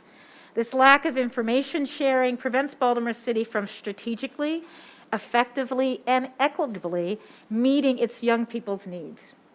This approach is very disconnected and siloed, something that we've remarked in a number of agencies and government agencies. And it really affects the service delivery, and also there's a lack of transparency. And all of this only exacerbates the existing, current, and historical inequities that Baltimore City is seeking to eliminate. So SB 70 would establish and codify its purpose, the guidelines for safe sharing and protection of student data. Now, in 2019, Baltimore's Promise, in collaboration with some city agencies, conducted a demonstration project, an initiative to explore how data can be used to help better plan for some summer activities. It was successful. So SB 70 will provide a permanent and secure system of inquiry, enabling agencies and policymakers to make decisions on all of the complex needs facing our youth, and as they interact and touch numerous systems. The Baltimore City Youth Data would be made up of, Data Hub would be made up of a collaboration between Baltimore City government, Baltimore's Promise, which is a citywide agency composed of public, business, higher education, nonprofit, community, and philanthropic leaders, and Baltimore City Schools to improve youth-related programs and services across the city. It would also establish an executive committee and a Baltimore City Youth Hub manager. as well as safe sharing and protection of student data. So how would it work? The hub partners and community stakeholders would collaborate on use cases. And they would link data from multiple agencies to address issues that they are concerned about. The hub use case, for example, might link foster care data, juvenile services, public housing, homeless services, out of time, social services, early childhood, education, any number of risk factors or any number of statuses to begin to understand the causes and long-term disconnections for higher education, for workforce opportunities, and to design programs to intervene early and to provide supportive services. There would be some core principles that the Data Hub would abide by. Transparency and community trust building are key. A focus on improving the system of level program efficiencies and not focusing on individual participants. The data would be used to highlight and eliminate racial disparities and inequities. And also the data would be used, it would be ethical, transparent, and enforce high standards. The mayor of Baltimore asked me to bring this bill to Annapolis to enable the data sharing among these partners. It intends to set common goals, to monitor the performance, and to make program adjustments to better understand youth needs and optimize the performance and efficiency. And again, in order to accomplish this, the Youth Data Hub will be responsible for the administration of the operations, upkeep, and security of the data work groups. Data collection analysis will improve access, and it's a smart investment. So again, I'm asking for your favorable report on this very important intervention for Baltimore City youth. As part of my panel, Madam, is Faith Leach, Deputy Mayor for Equity, Health, and Human Services for the City of Baltimore, a Representative Teresa Jones from the Baltimore City Public Schools, and also a person that has been sort of leading this initiative over the last couple of years, the experimentation and implementation, is Bridget Blount, Chief Impact Officer of Baltimore's Promise. Thank you all very much for your time. For bringing us this bill. So the lead witness, Faith Leach, you have up to 5 minutes. You don't need to take the whole time. The other two witnesses, you'll have up to 2 minutes. Ms. Leach, welcome to EHE. Yes, thank you so much. Good afternoon, Chairwoman Kagan and members of the Education, Health, and Environmental Affairs Committee. I am Faith Leach, and I am the Deputy Mayor of Equity, Health, and Human Services for the City of Baltimore. And I'm here today in support of SB 870. I want to start by thanking Senator Washington for her advocacy, for her partnership, and for her support of SB 870. So in my written testimony, I lay out the harsh realities for far too many of Baltimore's youth. An estimated 18,000 young people in our city are disconnected from school and or work. We have lost 208 Baltimore children over the last 5 years. That's 208 bright minds, full of potential, full of promise, lost to neglect, abuse, and even gun violence. My remarks today are dedicated to those 208 young people that should be here with us today. They are a harsh reminder that we, government, community, private, nonprofit, and school system leaders must do all that we can to preserve life and support the health, education, and safety of our greatest asset, our young people. That is why the establishment of the Baltimore City Youth Data Hub is so important. As you are aware, the Baltimore City Youth Data Hub is an integrated data system linking data across youth-serving organizations into an anonymous system subject to community oversight and strict guidelines, with the ultimate goal of using that data to improve quality of life outcomes for all of Baltimore City's young people. Here's what we know. Our most vulnerable young people and their families are oftentimes receiving government services from multiple entities and touching multiple systems. Imagine if these systems were able to share data and tailor interventions and services to potentially save lives. That is our goal with the Baltimore City Youth Data Hub. Through the Data Hub, Baltimore City will have the ability to do something transformative. We will share data across schools, libraries, the health department, police department, social services, and more to design and implement and evaluate interventions and programs to meet our young people where they are. This work is about transforming the systems that for far too long have failed too many of our young people. And to do this, we need to share data. We also understand that data are a public trust. That is why Mayor Scott has prioritized data governance, privacy, and transparency. In the city, with our partners, we plan to bring the best-in-class practices to bear in implementation of the Youth Data Hub. This is about turning data about our young people into insights that drive better decision-making into action. This is about using every tool available to us to improve health and education outcomes. This is about leveraging data and insights to help heal our children from trauma and to mitigate the continued impact of generations of inequity and injustice. This, the Youth Data Hub, the government, nonprofit, and school system partnership that you see before you today is about the 208 young lives lost and ensuring that we don't see numbers like that ever again. The Baltimore Youth Data Hub is about investing in, betting on, and pouring into our youth by leveraging data to support them. Thank you for your time today, and I'm happy to answer any questions. Thank you, Ms. Leach. Thank you for your testimony and your leadership. Ms. Jones. Good afternoon, Chairwoman Kagan and members of the committee. It's good to see you all, and even better to be back in person. My name is Teresa Jones, and I am the Chief Achievement and Accountability Officer for the Baltimore City Public School System. On behalf of Dr. Santelises and our Board of School Commissioners, I thank you for this opportunity to testify today in support of Senate Bill 870. While today may be the first time that many of you are hearing of the Baltimore City Youth Data Hub, you should know that this is a bill that has been a long time in the making. In fact, it has been nearly 3 years now since many of us first started meeting to think through how to best address the limitations of current data sharing processes, as well as the governance, legal, and technical aspects related to the establishment of the hub. We have seen time and time again how limitations in data sharing across youth-serving agencies and organizations prevent us from effectively and strategically meeting our young people's needs. Student survey results continue to tell us that students want greater access to enrichment opportunities during the school year, like clubs, world languages, and athletics, as well as enrichment opportunities during the summer.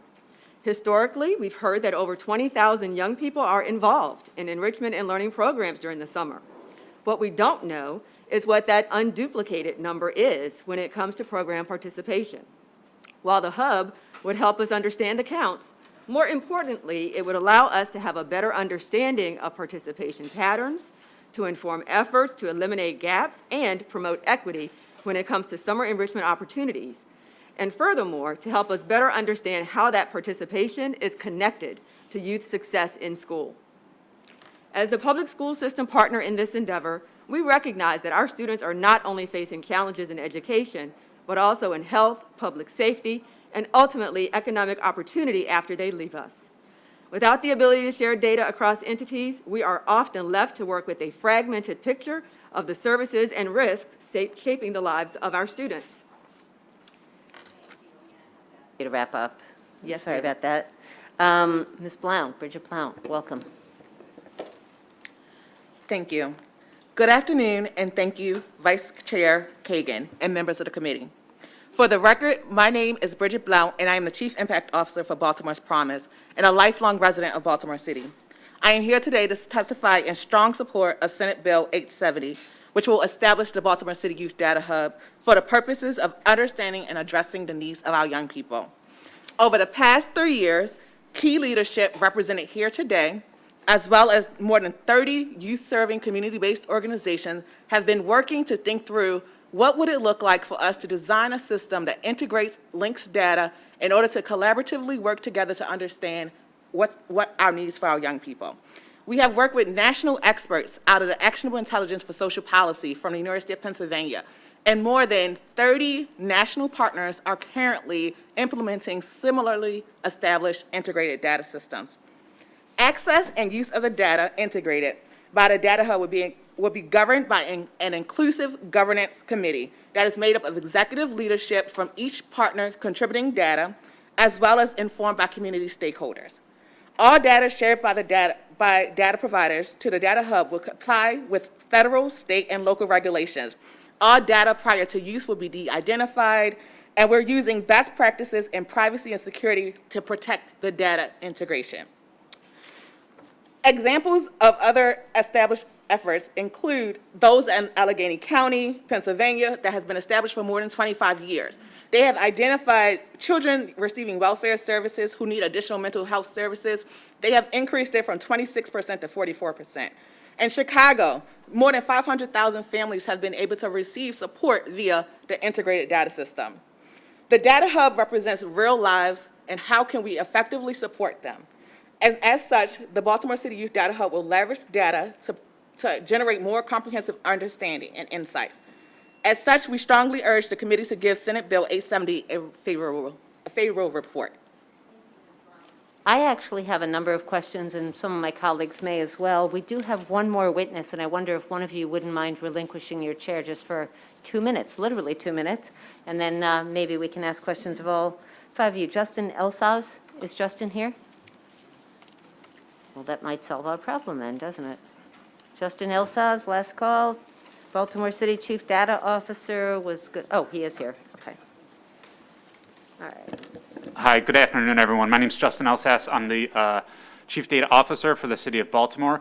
I'm going to leave my time to others. I'm simply here to ask questions if any arise. My kind of purview with the city government is around data governance, so I suspect there may be some questions around that I'd be happy to help address. Thank you.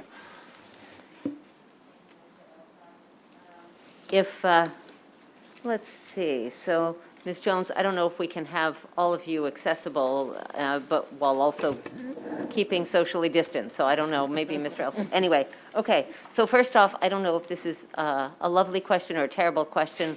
Ms. Blount, are you related to the wonderful late senator? No. No, I'm not. Okay, all right. Okay, so so I have a couple of questions. So first off, and maybe this is for Senator Washington, because you're so good at data and stuff. I'd love for you to explain to us, and I don't know whether this amplifies or is new or replaces or whatever. Former Mayor, former Governor O'Malley had CityStat and stuff. So can you talk about how this partners with or supplants or? Yeah, I think it's continuing the notion of using data to help us make good decisions and to help agencies provide better services and more targeted services. And it was used to, interestingly, I was the housing stat director for Baltimore Housing during that period. And using, setting goals and being able to use that to manage the agencies was very effective. I actually think this fits more along with the models around that children have experiences, ACE, I guess, children have experiences in their lives that can contribute and help us understand where they are. Yes. So we have multiple data points in terms of different agencies, and if we can collect all that data together, the city, on behalf of the city, and then use that to proactively plan. So it's not just planning for an individual child, it could be for a whole school, it would be for an entire community.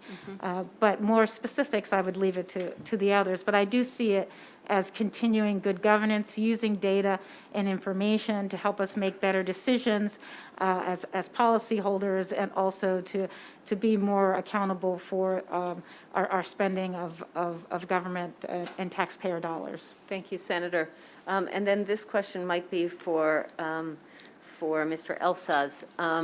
I read the bill, and there was a great long paragraph of all the kind of data that you guys are going to collect, and it was really thoughtful in terms of low birth weight and, maternal health, and like it was great. But I didn't understand why there was collection of all this data and then it was de-identifying and protecting all of this data.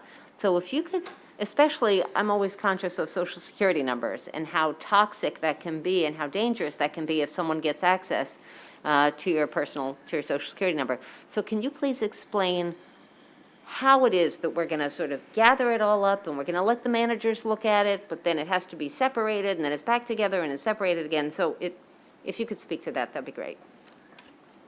Oh, okay. Please, Ms. Blount. Yes, thank you. And so the Baltimore Youth Data Hub is focused on evaluation of program services. This is not a case management system. And so this is data that's not being newly created. We're integrating data that's already collected by many of these agencies. This data will be linked and de-identified from the point, and we'll have a data set where we'll be able to evaluate more systems inefficiencies in order to improve strategies available. So because this is not a case management system, we will not be looking at individual records for analysis. And if I could, Madam Chair, the Attorney General has made some recommendations about how to better articulate the privacy. I haven't had an opportunity to discuss the amendments, but I believe that they would be considered favorable, and with that, they believe that what's set forth in the bill sufficiently protects any individual being able to be identified. Thank you. Thank you both. I see, I don't know whose mic was on first. Okay, Senator Ellis, followed by Senator Hester. Yeah, thank you, Madam Vice Chair, and Senator Washington, thank you for the bill. It was very thoughtful, Deputy Mayor and others, so thank you for being here and for really thinking so deeply about our youth. So I'm reflecting, listening to your testimony, reflecting back to my youth in the 70s, going through English class, reading George Orwell, 1984, Big Brother, fast forward to a lot of policies in cities, stop and frisk in New York City. I grew up in New York, where police is outside people's doors, they leave, and hey, you're supposed to be such and such a place. So I'm curious, I heard your testimony, ma'am, that the data will be anonymized as 1 bit. So if you're collecting data from the school system and from the police department and others, will it be like you'll put in John Doe from the school system with John Doe from the police department, and will it be that specific, that level? If that's the case, then at what point will you pull out the identity of that person so that the end result where you cannot really identify that John Doe is true? So let's send the police outside his John is his door and to frisk and say, where are you going right now? I'm concerned about that. Could you, anyone most capable of explaining that part to us, please? So the data will be integrated via technology that has advanced over the past 10 years. So the technology will actually link the data, so at no point will a human person see the data prior to the integration. And so that will be de-identified, and all use of the data will then be on the de-identified data set. Okay. And so the technology, so behind the technology is a computer programmer, Yes. is a data person, right?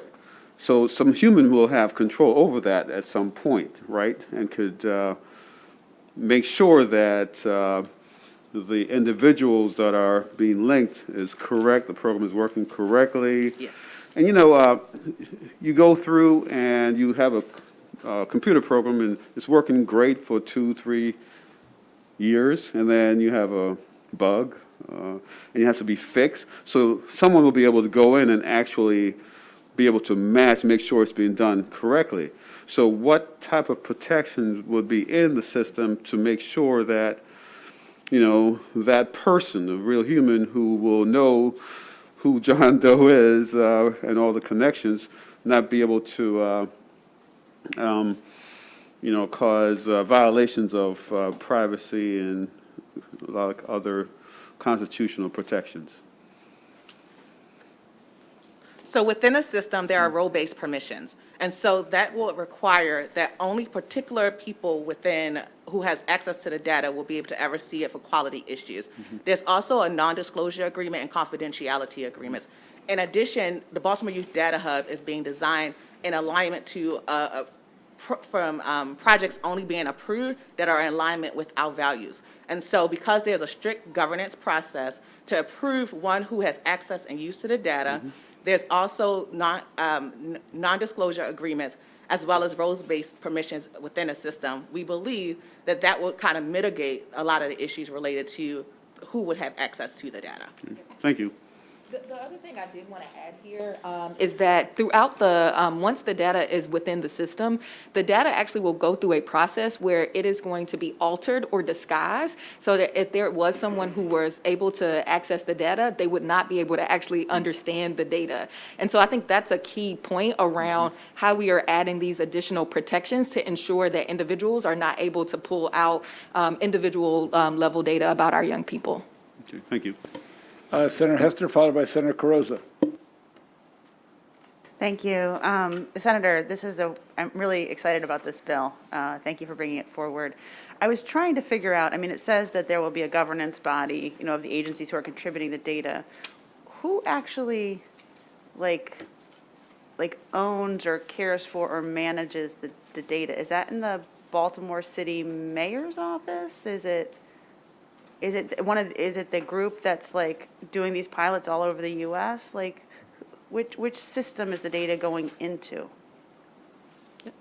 Okay, so so a part of the legislation is that there's a manager, and so the manager will be the one who's managing and sustaining the system. So this system will be integrated from each of the different agencies, and the manager will be doing the day-to-day process for managing the system.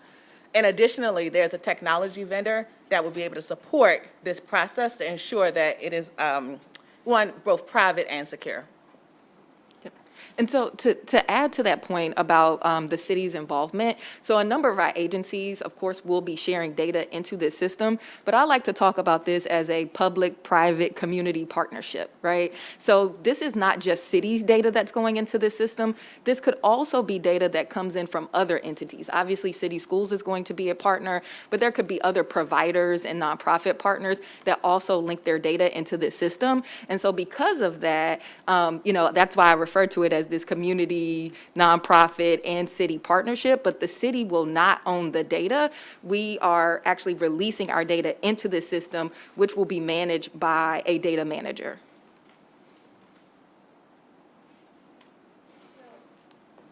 So I hear you, and I think we probably should clarify that more specifically. I think you're correct, and it does establish this entity as a quasi-public, quasi-private entity, which is why it has to be done in Maryland, in our code. So it's creating this separate entity.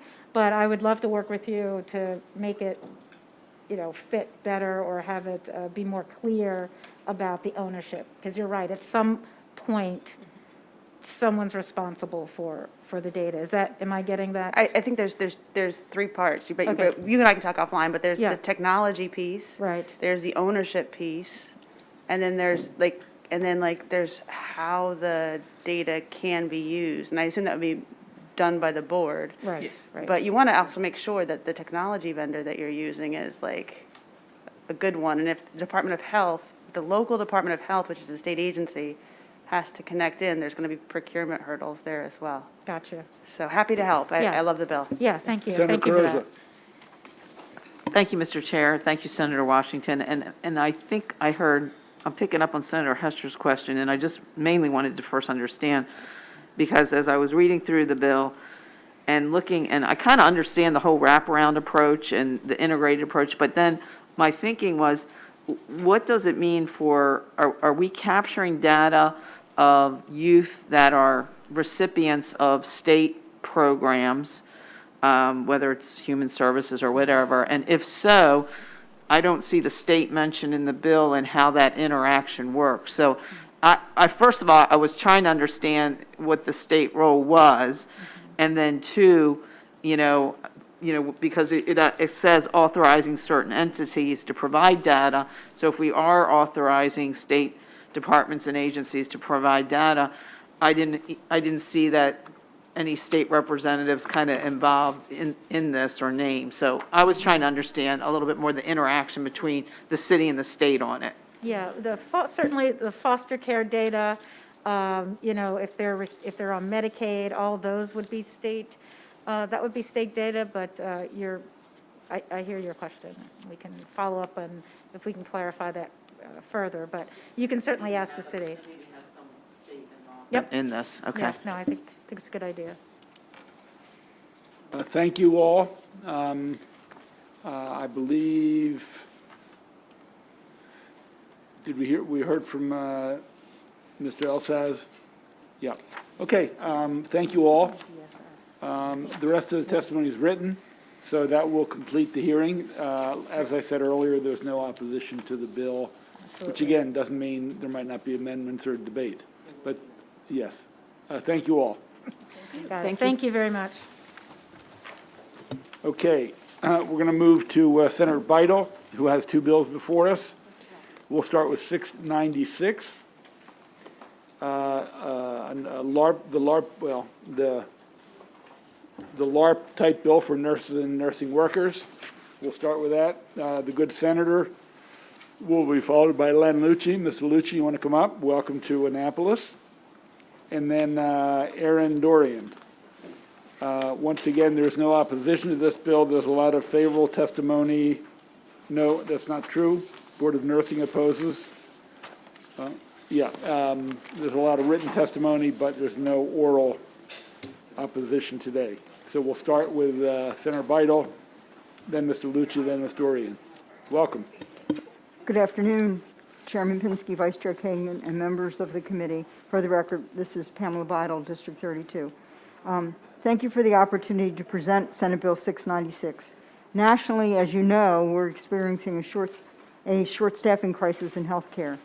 In order to properly serve the residents in Maryland in 2 years, we'll need a 40% increase in healthcare workers from the current levels. To meet that need, we have to recruit new workers and retain the workers that we currently have.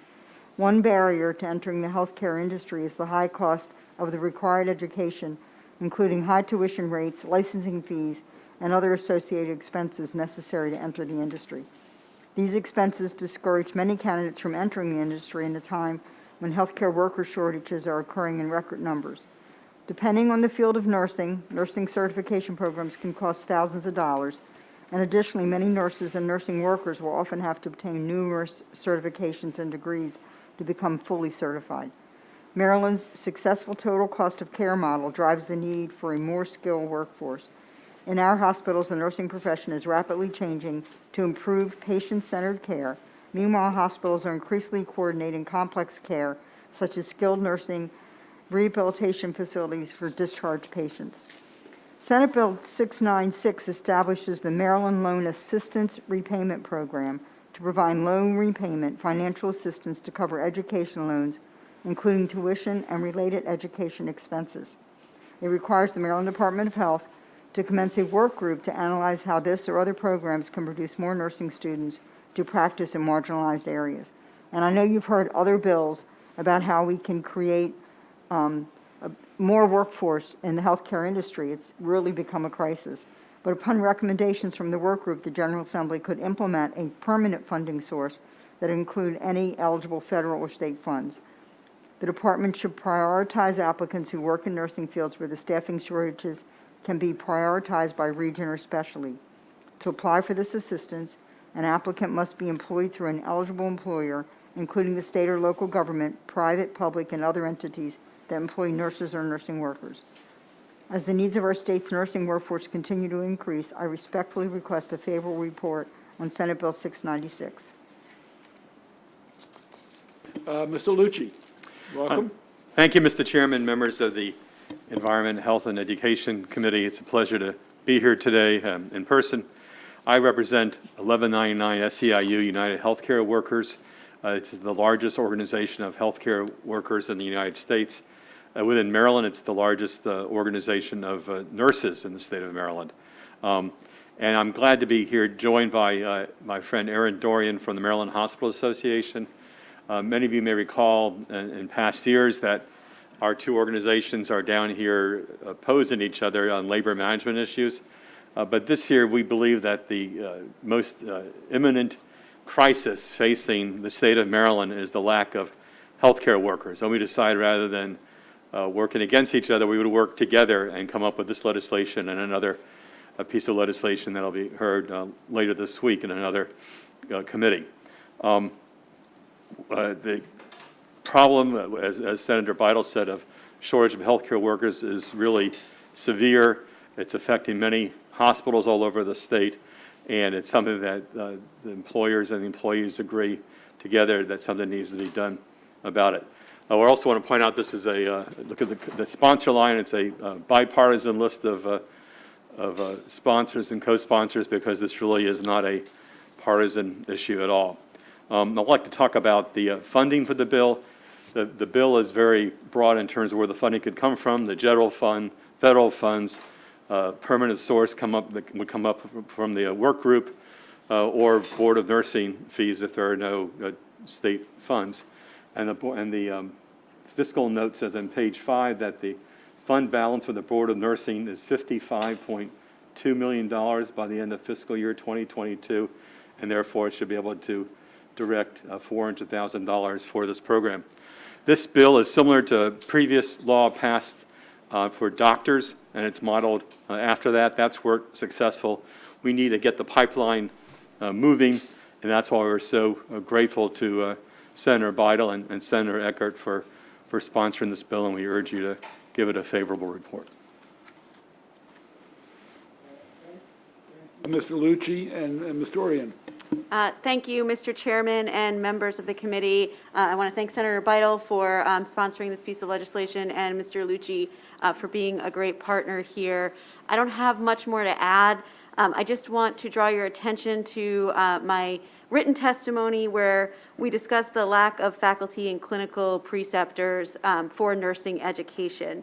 So this lack of faculty and clinical preceptors contributed to more than 80,000 qualified applicants nursing applicants nationwide being turned away from nursing programs.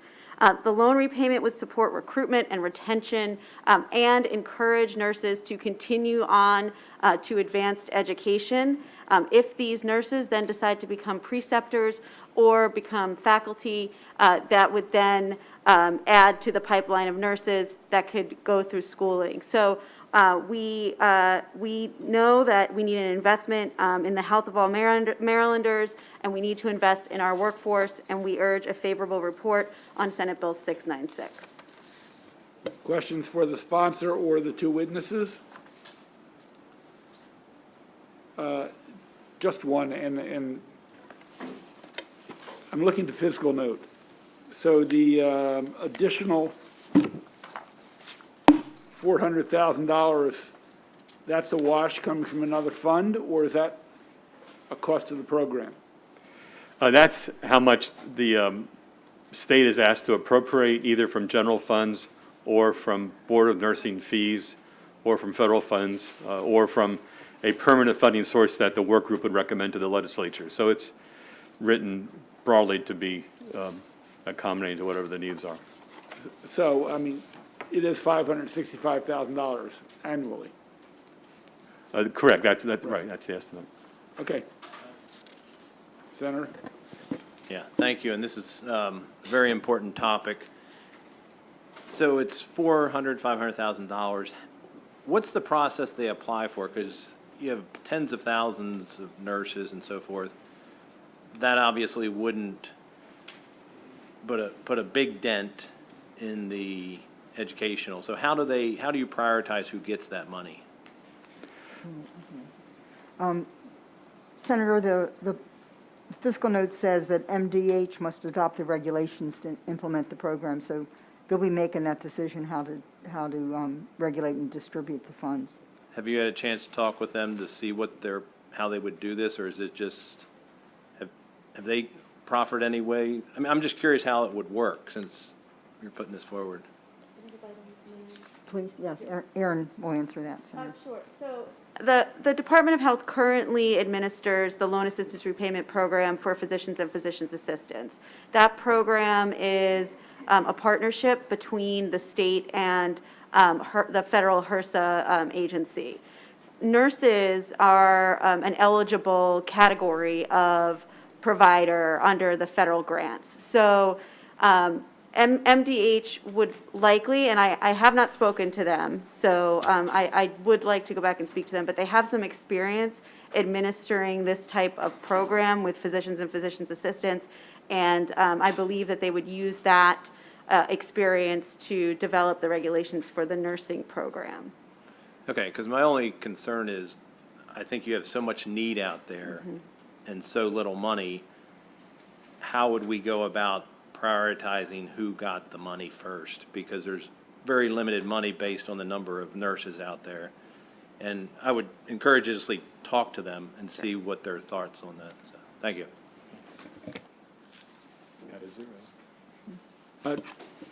I'm sorry, Senator Eckert, welcome. Thank you very much, Mr. Chairman. I just had one question because I know there were several letters of concern in the packet, both from the Department of Health and from the board. Do you know what the average cost for licensure is that go into this fund that's to pay for this? Senator Eckert, I do not know, but I do know that the nurses really don't want their fund touched. That was their letter of opposition, was to protect the funding that they have in their account. Yeah, I think I guess that was part of what I was wondering, because I know the nursing licensure is every couple of years, and it's been pretty low. I think the top is $150 every 2 years, and it's down as low as, I don't know, 20 or 40 every 2 years, depending on whether you're at CNA or various levels. And I guess that's why I was just concerned about where the funds would come from. Yeah, and I can understand that concern, but I do know, and I serve on a hospital board, this nursing shortage is a true crisis. We're down 25% at my hospital, and we're paying agency nurses $200 an hour, which is really, really hurting budgets in hospitals. So we need to get busy to find a way to solve these nursing shortages, or we're going to be in real trouble in a couple more years when more nurses even retire. Agreed. Thank you.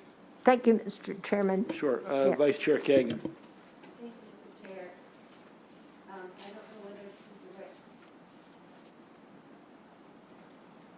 I don't know whether to direct the question to the sponsor of the bill or one of the advocates, but I'm reading the bill, and on page 5, lines 22, 23, it says that this person must commit to practice in the area for a period of time determined by the department.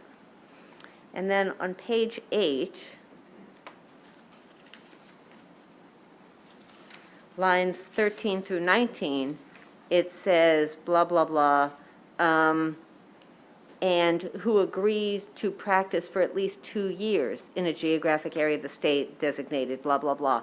So I'm wondering if that's internally contradictory or what we're expecting. And it also, the bill talks about practicing in underserved areas or lower income areas. But again, so I'd be curious about committing to practice in that area, or is it in the state? I'm concerned about whether we are looking to create a program, which sounds great, which will help these folks afford to get nursing degrees, which is great, but I want to make sure that they practice in Maryland and stay here for some period of time. So it's possible that you guys can't answer this question now, but I'm confused, and I'd love to understand it better why it's internally contradictory, appears to be. Mr. Lucci's going to respond.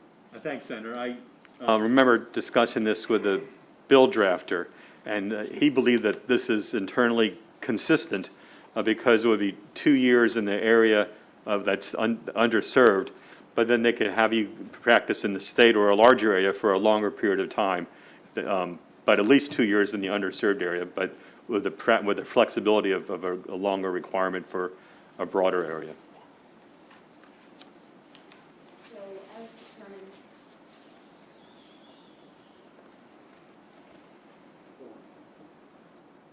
There we go. As determined by the secretary seems awfully mushy. And what if one secretary thinks it should be a 10-year requirement and the next secretary thinks it should be 6 months? I mean, I wonder whether that's something, Mr. Chair, whether that's something that the committee should reflect on or something, and talk to the sponsor, obviously, but I don't love the vagueness, because we're talking about taxpayer money. Sure. And I think we ought to make sure that it comes out the way we intend. And if I mean, somebody doesn't want to make that commitment, then they shouldn't take the money, in my opinion. Isn't that so? Yes, I think, I mean, if you wanted to keep it specific, you just keep the provision on page 8 and get rid of the 2 lines on page 5, and so it's more certain that way. Senator Hester?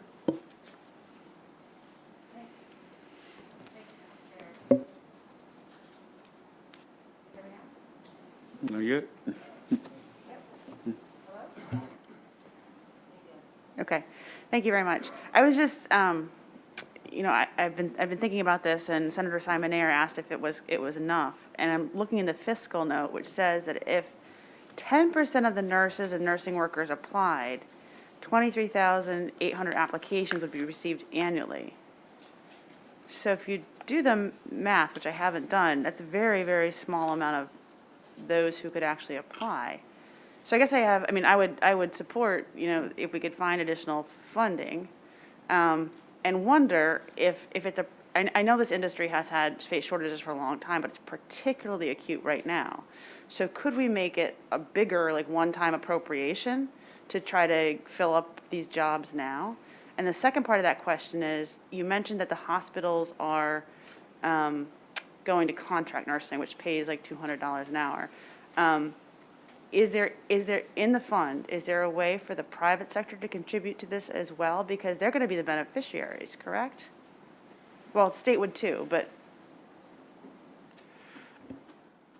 I would say, depending, I mean, how you reflect on our particular hospital industry, the state's very involved in what hospitals get paid, so the state definitely benefits. But Senator Eckert and I had a conversation earlier I guess last night, about where the money's going to come from. Well, that's why Senator Eckert's here representing budget and tax. So I don't know how much budget and tax can find to fund this, but I will say my community college, and Anne Arundel's not the only community college, has some really wonderful nursing programs and other medical assistants at a much more reasonable fee than going for a bachelor's at, say, University of Maryland or you know, one of the other major universities. So I think there's opportunity there to find affordable education. And of course, there's always Senate and delegate scholarships. So it's not just this fund. May I just do a 2-second add-on? Information, yeah. Senator Hester, the normal boilerplate that we see when we establish funds is in this bill. I was just checking. And so if you look on page 4, lines 10 and 11, any other money from any other source accepted for the benefit of the fund. So indeed, your suggestion that hospitals and clinics might want to donate to this fund to make sure that the monies are available more broadly would be possible with this bill as drafted. Thank you, Mr. Chair. Okay. Wait, but I did just do the math, and if we had 23,800 applications and $400,000, that would be $16.80 a person. Yeah. Senator? Hold for a second, Lynn. I got a couple questions, then I'm going to go to Senator Ellis, and you can wrap it into your answer, Lynn. So as the bill's written, in year 1, because the stakeholder group won't have completed their work, the $634,000 would come from the Board of Nursing. And by passing the law, the state's on the hook, but hopefully the work group would come in with some solution as to where subsequent funding would come from. Do I have that right? Well, yes, but there is one additional factor, and that is the governor put in his budget for this purpose $2 million. Now, he had that administered by the Maryland Higher Education Commission, but some minor amendments from budget and tax could get this program on the road and going by using the governor's appropriation to go through the Maryland Department of Health. So that would get us for the first 4 years, for example, or something. It would be a close big to help, or could broaden the program so it could help more than just 10%. Right, and back to, I'm not sure who made the point. I believe, and Senator Eckert can correct me, you can achieve an LPN degree at a 2-year community college program, is that correct? A degree, yes, sir. Right, and, you know, with the Promise Scholarship that we passed a couple of years ago, if you were a child of or a family, a single member with income less than $100,000 or a dual parents family or dual family with $150,000, as the last dollar, the state already has a fund to take care of any scholarships after any federal or state scholarship money. So I'm just trying to figure out how all this fits together, and I have to be reminded, and again, you had me at hello in terms of the nursing shortage and the healthcare worker shortage, and I think there's another bill, which I think we actually voted on, to look at it in a broad macro way. And I'm trying to figure out how all these fit together, because there are a lot of strategies to bring nurses in. I mentioned, I think, to the committee, one of the challenges used to be of nursing instructors because they made less money teaching than they did working in the hospital. And so there are a lot of factors that go into the shortage. I'm sure loan repayment is absolutely one of them. So I'm just struggling with what is the most efficient macro systematic way of dealing with this. So I guess I have to end with it, isn't that so? So if one of you would like to comment on that before I go to the good senator from Charles, I welcome it. Mr. Chair, my only comment is there is a RN degree available, at least at Anne Arundel Community College, and we just doubled the class size because we built a new building. I don't know if other community colleges do RN, but it's an associate's degree with an RN. So we're making every effort to find ways to educate nurses, for sure. Right, but I guess that makes part of my point. If we can funnel them into a community college, then the loan repayment, when it's free at the front side, it might be less of a need for it. And again, I don't know the numbers, and obviously Senator Hester worked a lot more quickly in the back of an envelope than I could, but there are a lot of ways to attack this problem. So, thank you. Senator Ellis.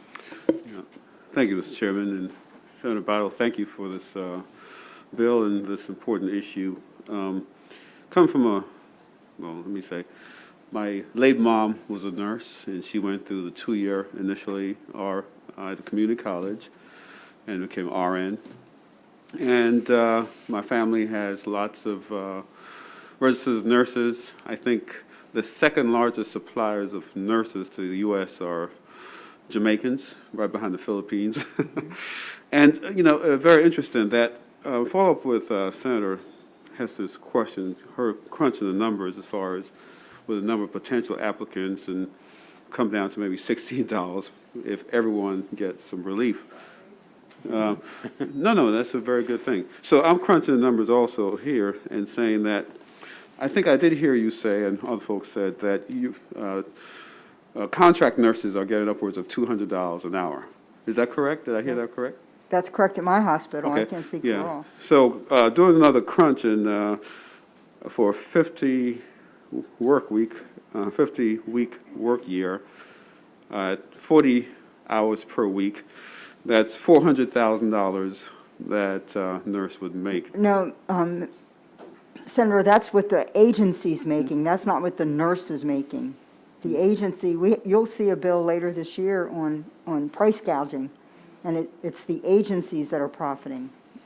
Okay. Well, thank you. That's why I brought that up. You kind of jumped ahead and read Okay. my mind. So the nurses are not getting this. The agencies are getting a big chunk. Do you have a percentage of that $200 where the agency keeps versus what the nurse has received? Or is No, she- do you know that number? I think I do, but I'll let you.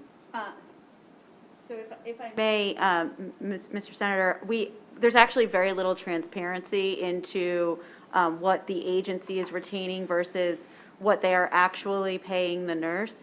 The agency nurse, I mean, admittedly, is getting more than the nurse that she's working next to, she or he are working next to on the floor of the hospital. What we don't know is how much of that additional pay is going to the nurse or is being retained by the agency.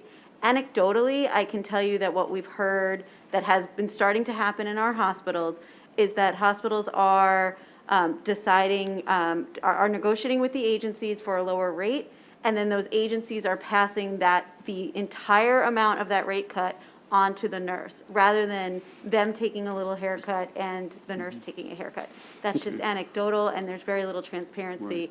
But I'm sure you'll have a larger discussion about this during that price Right. gouging. Yeah, and thank you for that. And I want us to understand that, let's see, the amount that the agency nurse will get paid, the agency nurse is classified more times than not as an independent contractor. And so that agency nurse would have to pay his or her Social Security, and employer portion of Social Security tax, in addition to the employee portion of Social Security tax. It's called self-employment tax, and all the health benefits and retirement benefits. So that's my understanding. Is it different from your understanding, Senator, or? I don't know what their contract says. I don't Yeah. know if they're handled as independent contractors in 1099, or are they employees of the agency? I don't know that. I don't Okay. want to comment on Does that. anyone witness know that? Yeah. I don't know that either. My So, understanding is agencies use both models. Some are employees, depends on the agency, and some have contractors. right, okay. So, I mean, I just want us to kind of understand that this scholarship program is really needed, because you don't have a nurse coming out, oh, I'm going to make $400,000 a year, so why do I need this scholarship? And so it's important to understand all these levels of monies taken off the top from this amount of dollars. And so thank you for leading us to the good understanding. Correct me if I'm wrong, I don't know if any of you can do it. There are lots of avenues, is my understanding. I mean, some people could work directly for a hospital, for example, and be an employee of the hospital. Or if they want maybe more flexibility, they can work for an agency. And people make sort of a cost-benefit analysis for their own conditions. If they want permanent employment, they'll follow this. If they want more flexibility, they might go here, understanding that the pay might be a little higher, but they also have to pay benefits. So I think, I'm not a nurse, obviously, but a lot of people are fairly astute at the various options they choose, and they'll choose what's best for them. So I think it's different for a lot of people, is my only point. Is that pretty much correct or not? That's true, Mr. Chairman, but one of the things is agency nurses are also called travel nurses, and they often have to travel out of state as part of their contract, that they'll work in other states. So it just depends on the agency. And some enjoy that. Some will do 90 days, in other states and move every 90 days, but others are working right at home. Right, but in other words, if a hospital is hiring and they don't want to have to worry about traveling, they could apply to a Rundle or whatever Yes. hospital it is, if they want a regular schedule and whatever. That's true. Yep. Thank you. Okay, thank you. And could I just add that, if you don't mind, Mr. Chairman, that these traveling nurses, thank you for that, they're an important part of our national healthcare system. Because during the height of COVID, I mean, tremendous amount of nurses were getting on an airplane from California, going to New York, or then coming to Maryland as the surge is needed. So it's an important part of our entire healthcare system for these traveling nurses, for these contract nurses. And we have to make sure we do everything we can to add to the pool to make sure that we are supplying folks into that pool to take care of all these different surges that will come at some time in the future. So, thanks. Thank you all. That brings to a close the hearing on this bill. The other testimony is written. There are numbers in favor of the bill, and there's at least one in opposition, so at your leisure, you should look at that testimony. Thank you all. I know the good senator is staying for the next bill. I don't know if the other two are or not, but you're dismissed. Nice seeing you, Lynn. Thank you. Oh. We want to thank the input and questions and guidance from our good senator from Budget and Tax. Thank you, Senator Eckert. Okay, we're going to move to Senate Bill 711. Thank Yep. you, Mr. Chairman. That's craps. Licensed athletic trainers dry needling registration. We'll start with Senator Beidel. She'll be followed by Jane Miraglia, Chris Laxamana, and Colin Francis. They'll be followed by Edward Strapp and Bill Pitcher. And then we'll move to the opponents, Matt Dudzik, Robin Fleming, Denise Tyson, Jin Miao. With that, welcome, Senator. Thank you, Mr. Chairman. For the record, Pam Beidel, District 32. Good afternoon again, Chair Pinsky, Vice Chair Kagan, and members of the Education, Health, and Environment Committee. I'm happy to introduce Senate Bill 711, Health Occupations, Licensed Athletic Trainers, Dry Needling.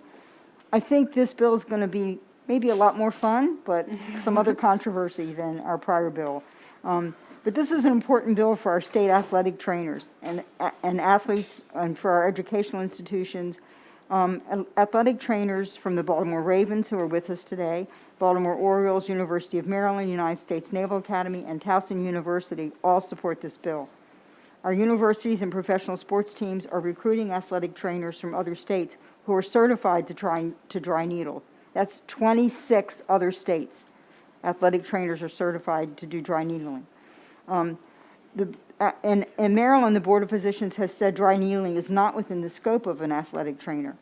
My panel will go further in detail, but dry needling is a skilled intervention that uses a very thin fill-a-foam needle to penetrate the skin and stimulate underlying myofascial trigger points, muscular and connective tissues for the management of neuromuscular skeletal pain and movement impairments. It is also used to treat parts of the muscle and deeper layers of muscles which hands and fingers cannot reach, and it works faster than massage at relaxing muscles. I have a little bit of an experience with dry needle, not me personally, but my husband, after a serious injury to a hamstring that would not heal. And the dry needling helped him heal within a couple of weeks. So it's really very, very effective procedure that's done. So we've met with representatives from the Maryland Chiropractic Association, the Maryland Physical Therapists Association, and MedChi. These groups understand that this bill requires the athletic trainers to meet or exceed the same requirements as other providers. There's 80 hours of additional training to do dry needling, even for physical therapists and chiropractors. Dry needling is performed where allowed by state law by a number of providers, including athletic trainers, physicians, nurses, physical therapists, chiropractors, and acupuncturists. In fact, athletic trainers, again, can already do this in 26 states. For these reasons, I respectfully request a favorable vote on Senate Bill 711. Thank you. Good afternoon, Chair Pinsky, Vice Chair Kagan, and members of the committee. And thank you, Senator Beidel. I feel like I don't really even need to testify with everything you've said so far. My name is Jane Miraglia, and I am here as part of the Maryland Athletic Trainers Association, and I'm the Government Affairs Committee Chair. So it's my honor to be here to represent my fellow athletic trainers.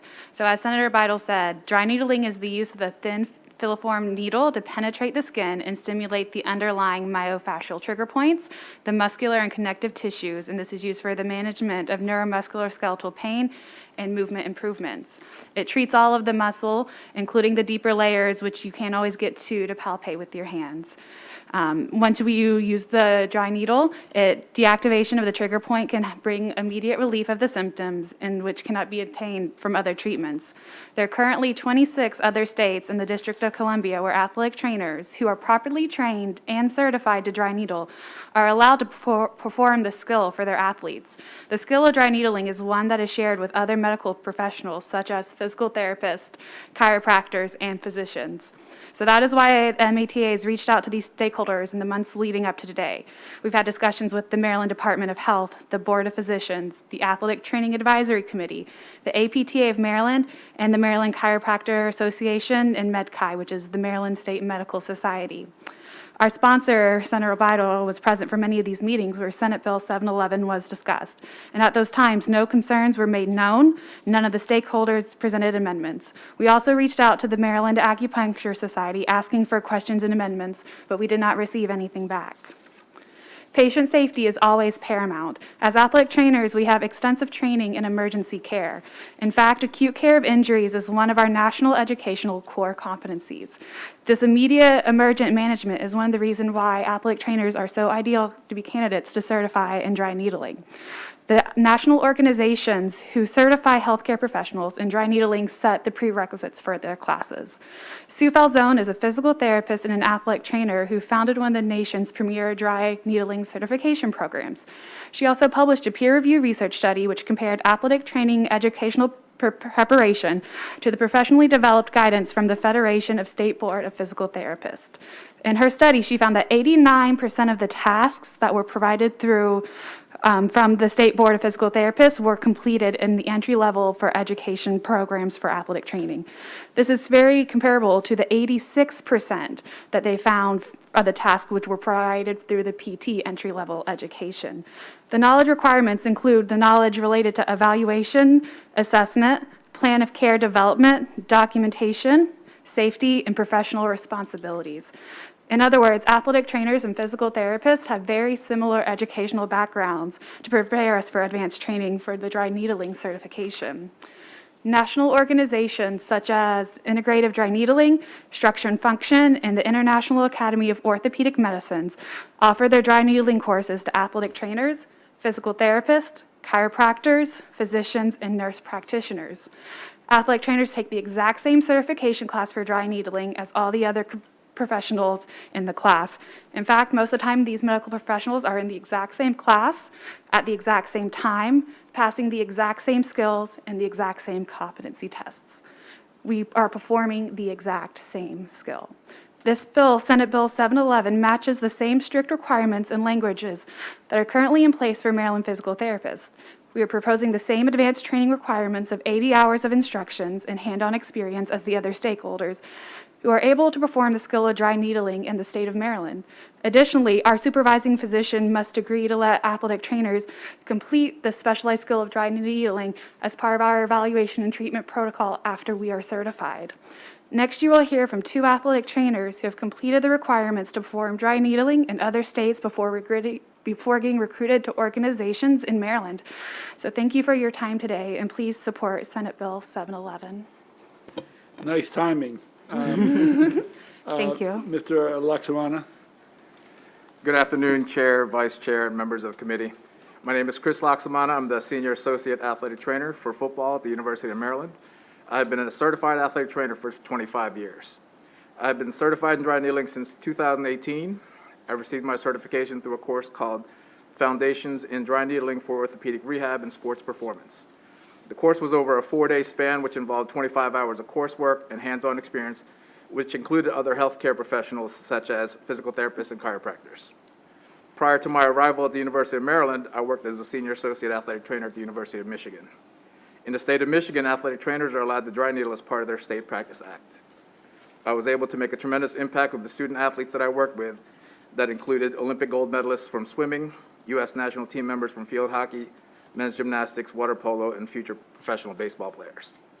Dry needling has been a valuable modality that has helped my former student athletes with great outcomes in their return to play or able to continue to train for their sport. It has helped them in a variety of ways with their injuries by decreasing their pain, swelling, trigger points, or improving their recovery for their next practice or competition. Currently, I'm unable to use dry needling as a course of treatment for my student athletes because the state of Maryland does not include that in their State Practice Act for athletic trainers.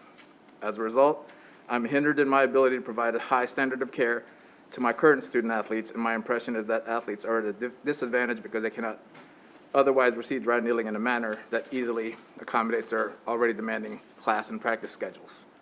Passing this bill would allow certain certified and trained athletic trainers to practice dry needling in the state. For these reasons, I respectfully request a favorable vote. Questions for this panel? Question for this panel? Seeing none, thank you all. Go Terps. Thank you. We'll go to the next panel of proponents. Colin Francis, Edward Strapp, Bill Pitcher.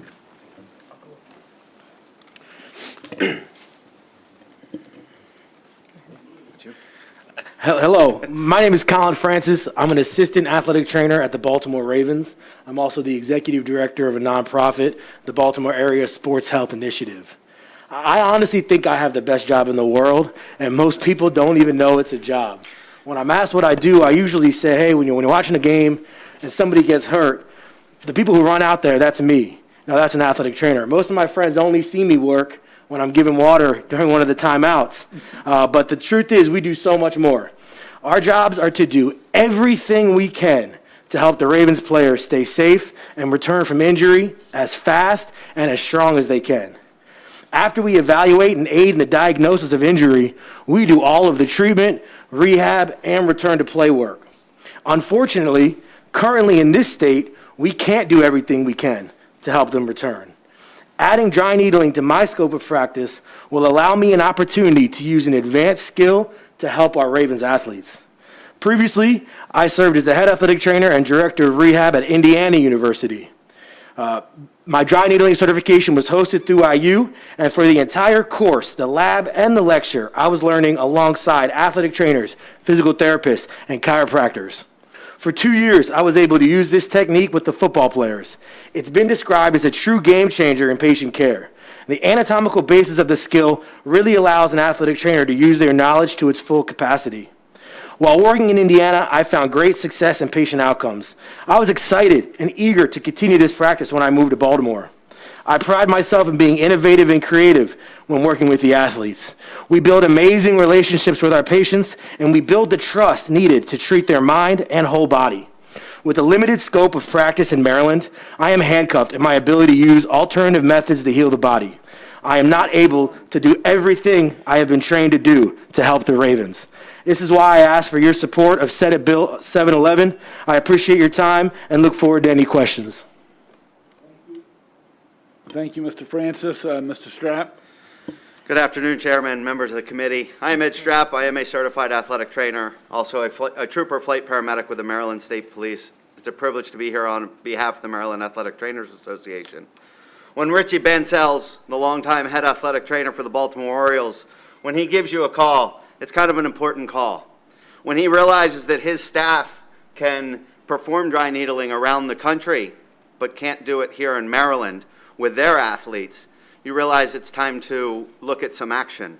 We then find out that the Baltimore Ravens, the University of Maryland, Towson University, Salisbury University, and the Naval Academy all are in the exact same position. They have athletic trainers that are unable to perform to the complete of their skills using all the tools in their toolbox. Athletic training education at the undergraduate and graduate level includes 1,500 to 2,500 hours of academic coursework with clinical experiences throughout all of their training. 70% of all athletic trainers in the state of Maryland have their master's degree. The major programs, as you've heard, have consistently taught athletic trainers, chiropractors, physical therapists side by side in the same curriculum-based program. None of these curriculums have a doctorate degree as a prerequisite requirement. None of the practice acts in Maryland have a doctorate degree as a prerequisite requirement. Some studies have looked at almost over 20,000 dry needling treatments. Less than 7,500 had minor adverse effects, and 20 had major adverse effects. Not life-threatening in all of these cases, but what they considered major. Athletic trainers, amongst others, are prepared to manage any adverse reactions that may occur. We've spoken with the Board of Physicians in their testimony regarding how this will be managed, and we have come to some agreements with them, much of which will absolve the fiscal note. I appreciate your support in Senate Bill 711.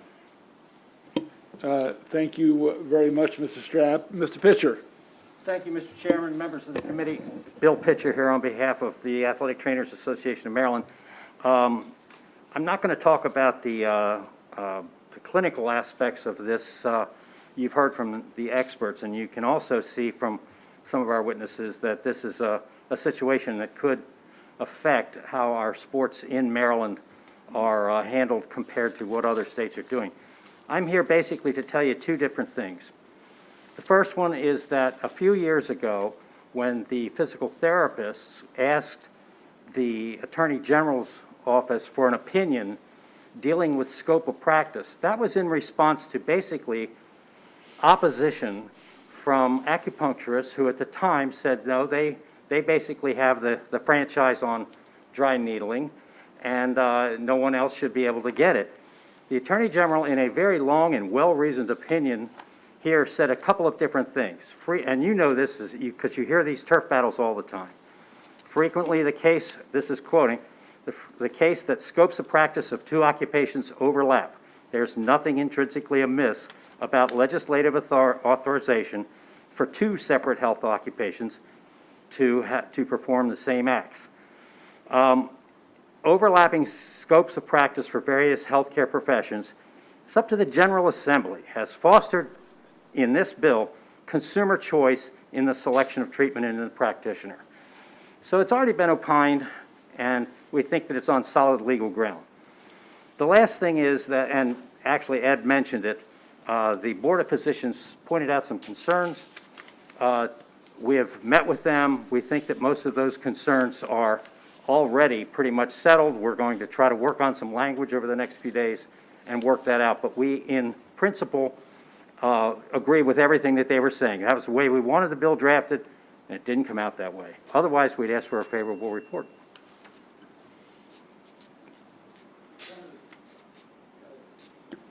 Thank you, Mr. Chairman. Senator Bottle, again, thank you for this thoughtful bill. Before this, I knew nothing about dry needling. So if you could please be patient with me and ask these questions. So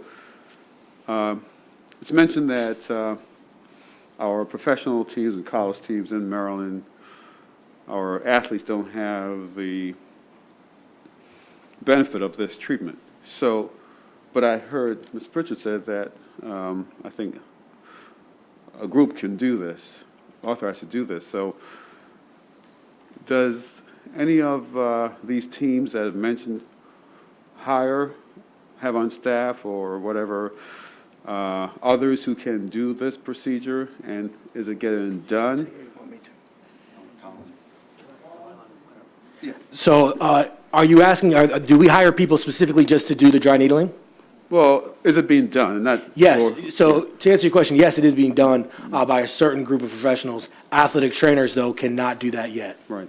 So the concern comes that if a team is traveling, that individual is not on staff that's traveling. You also look at areas like Salisbury University. There aren't a whole lot of providers in the area that provide this treatment. So Salisbury particularly, and Pat Lamboni speaks to this in his testimony, they don't have the access, the ability to do this on a day-to-day treatment. University of Maryland, Chris, that you heard from also, that becomes a scheduling, I'll say it, nightmare to try to get them into an outside provider when they're regularly could receive this treatment in that same capacity. So yes, they're receiving it, it's just not in a...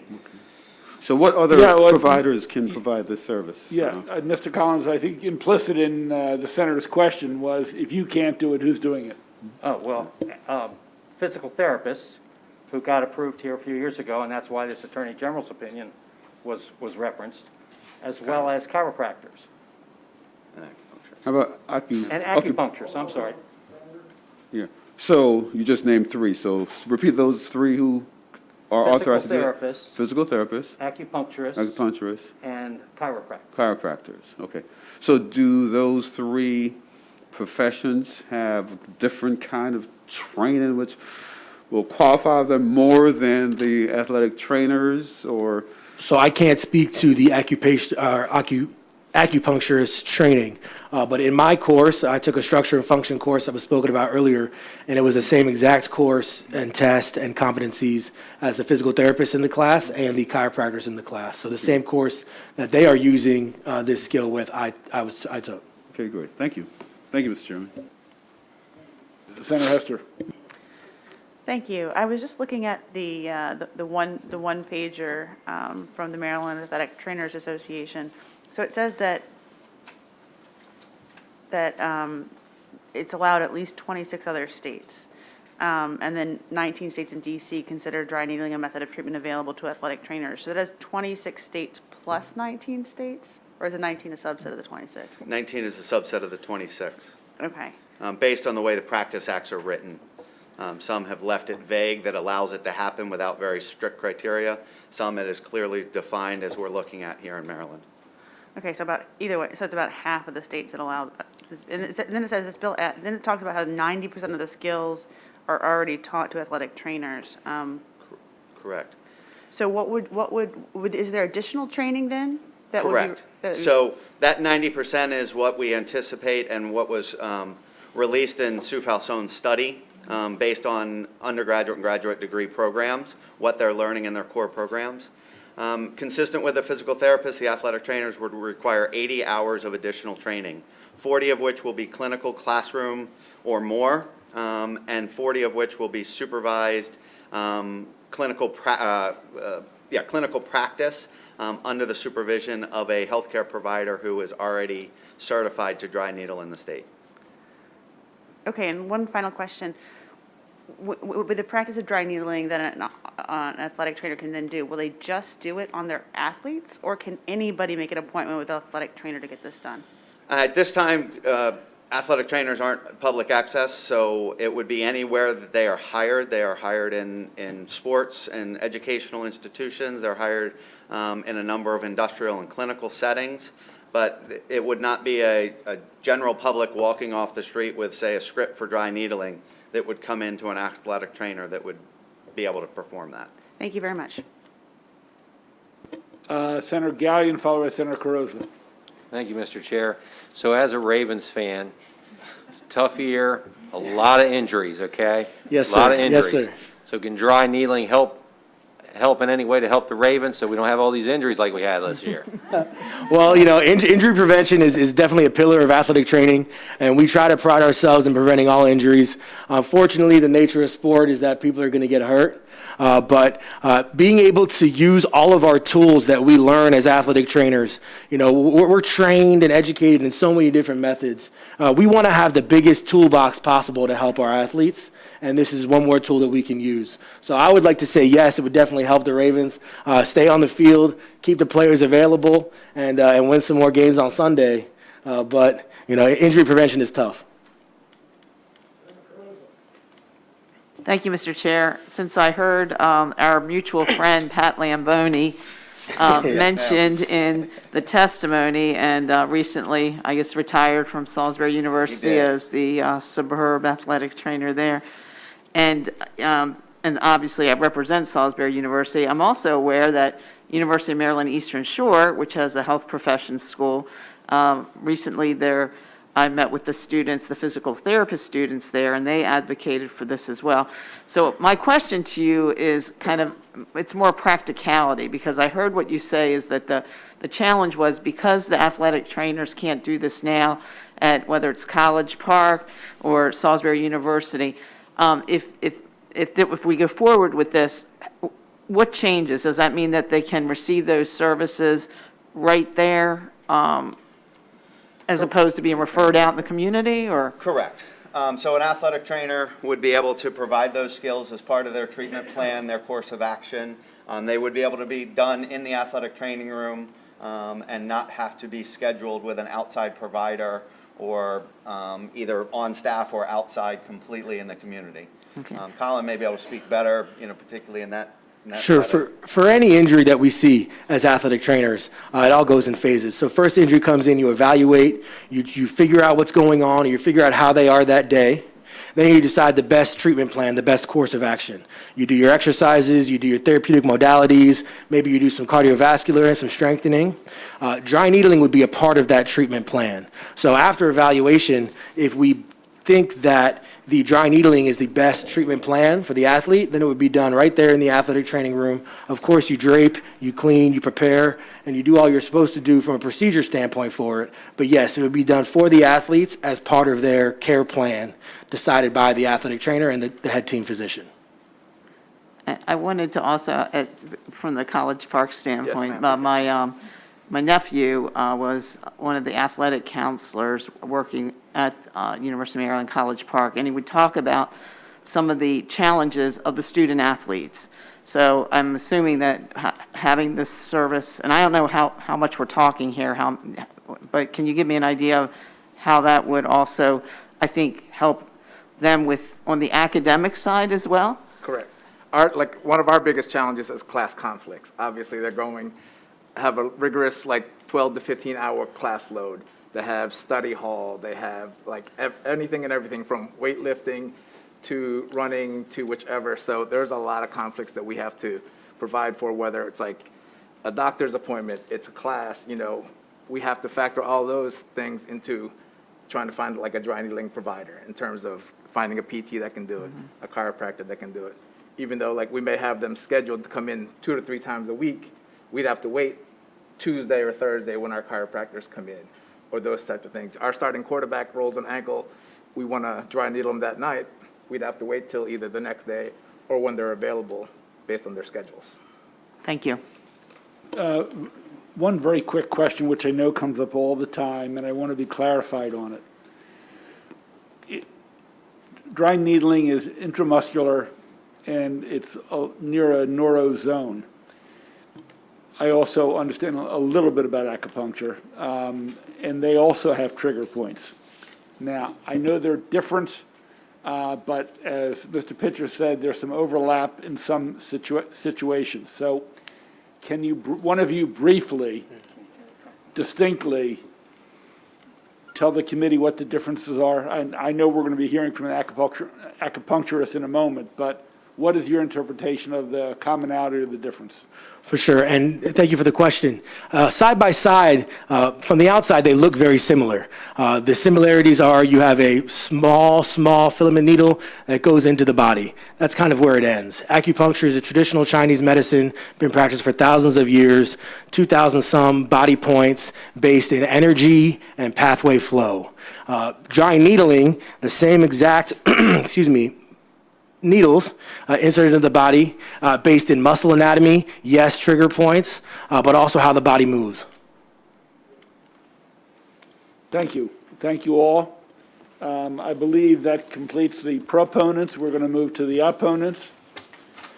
I have Matt Dudzik, Robin Fleming, Denise Tyson, and Yin Miao. I hope I'm not butchering your name.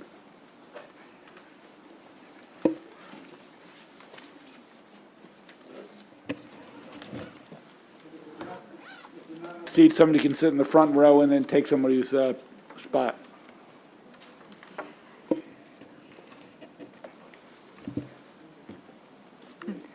Good afternoon, Mr. Chairman, members of the committee. For the record, Matt Dudzik with the Maryland Board of Physicians. The Maryland Board of Physicians is currently the licensing body for athletic trainers. I want to be clear that the Board of Physicians is putting in a letter of opposition on this bill. We are not taking a position on whether or not athletic trainers should have dry needling as part of their scope of practice. We typically do not get involved in scope concerns. We feel that that is the legislature's decision to make, not the board. We are looking at how that will be regulated and enforced once it is determined what is within the scope of practice for these professionals. Our specific issues are with how the bill seeks to do that. Currently, athletic trainers operate under an evaluation and treatment protocol with a supervising physician. That we call it an ENT protocol. I know acronyms are not the favorite thing here, but we call that the ENT protocol. And that document outlines how and when an athletic trainer may perform, under what supervision mechanisms, et cetera. Within that document, there's also a procedure called specialized tasks, and those specialized tasks are tasks that contain additional training, additional certification requirements beyond what is normally done as part of the core educational requirements for becoming an athletic trainer. So those specialized tasks would require additional training, additional expertise. The Board of Physicians believes that if the legislature determines that this should be within the scope of practice for athletic trainers, it should be done through the specialized task process. Furthermore, we do not support the grandfathering clause and the exceptions to those educational requirements. We tend to believe that if it is determined that a certain amount of education is required to perform this procedure safely, that should be the standard across the board. I thank you for your time. Thank you. Good afternoon, Chairman and Committee. I'm Dr. Denise Tyson, and I am the president of the Maryland Acupuncture Society, representing over 1,100 acupuncturists in this state. I am here to oppose in the bill, SB 711, and this is based on the acupuncturist's total education and experience in an invasive procedure, and also the purpose of our invasive procedure. So as we've learned here about dry needling, about the insertion of a single needle to give a response into the muscular and neuromuscular fascia, acupuncture is an entire medicine. It is based on a whole body of responses that the patient can have from insertion of a needle.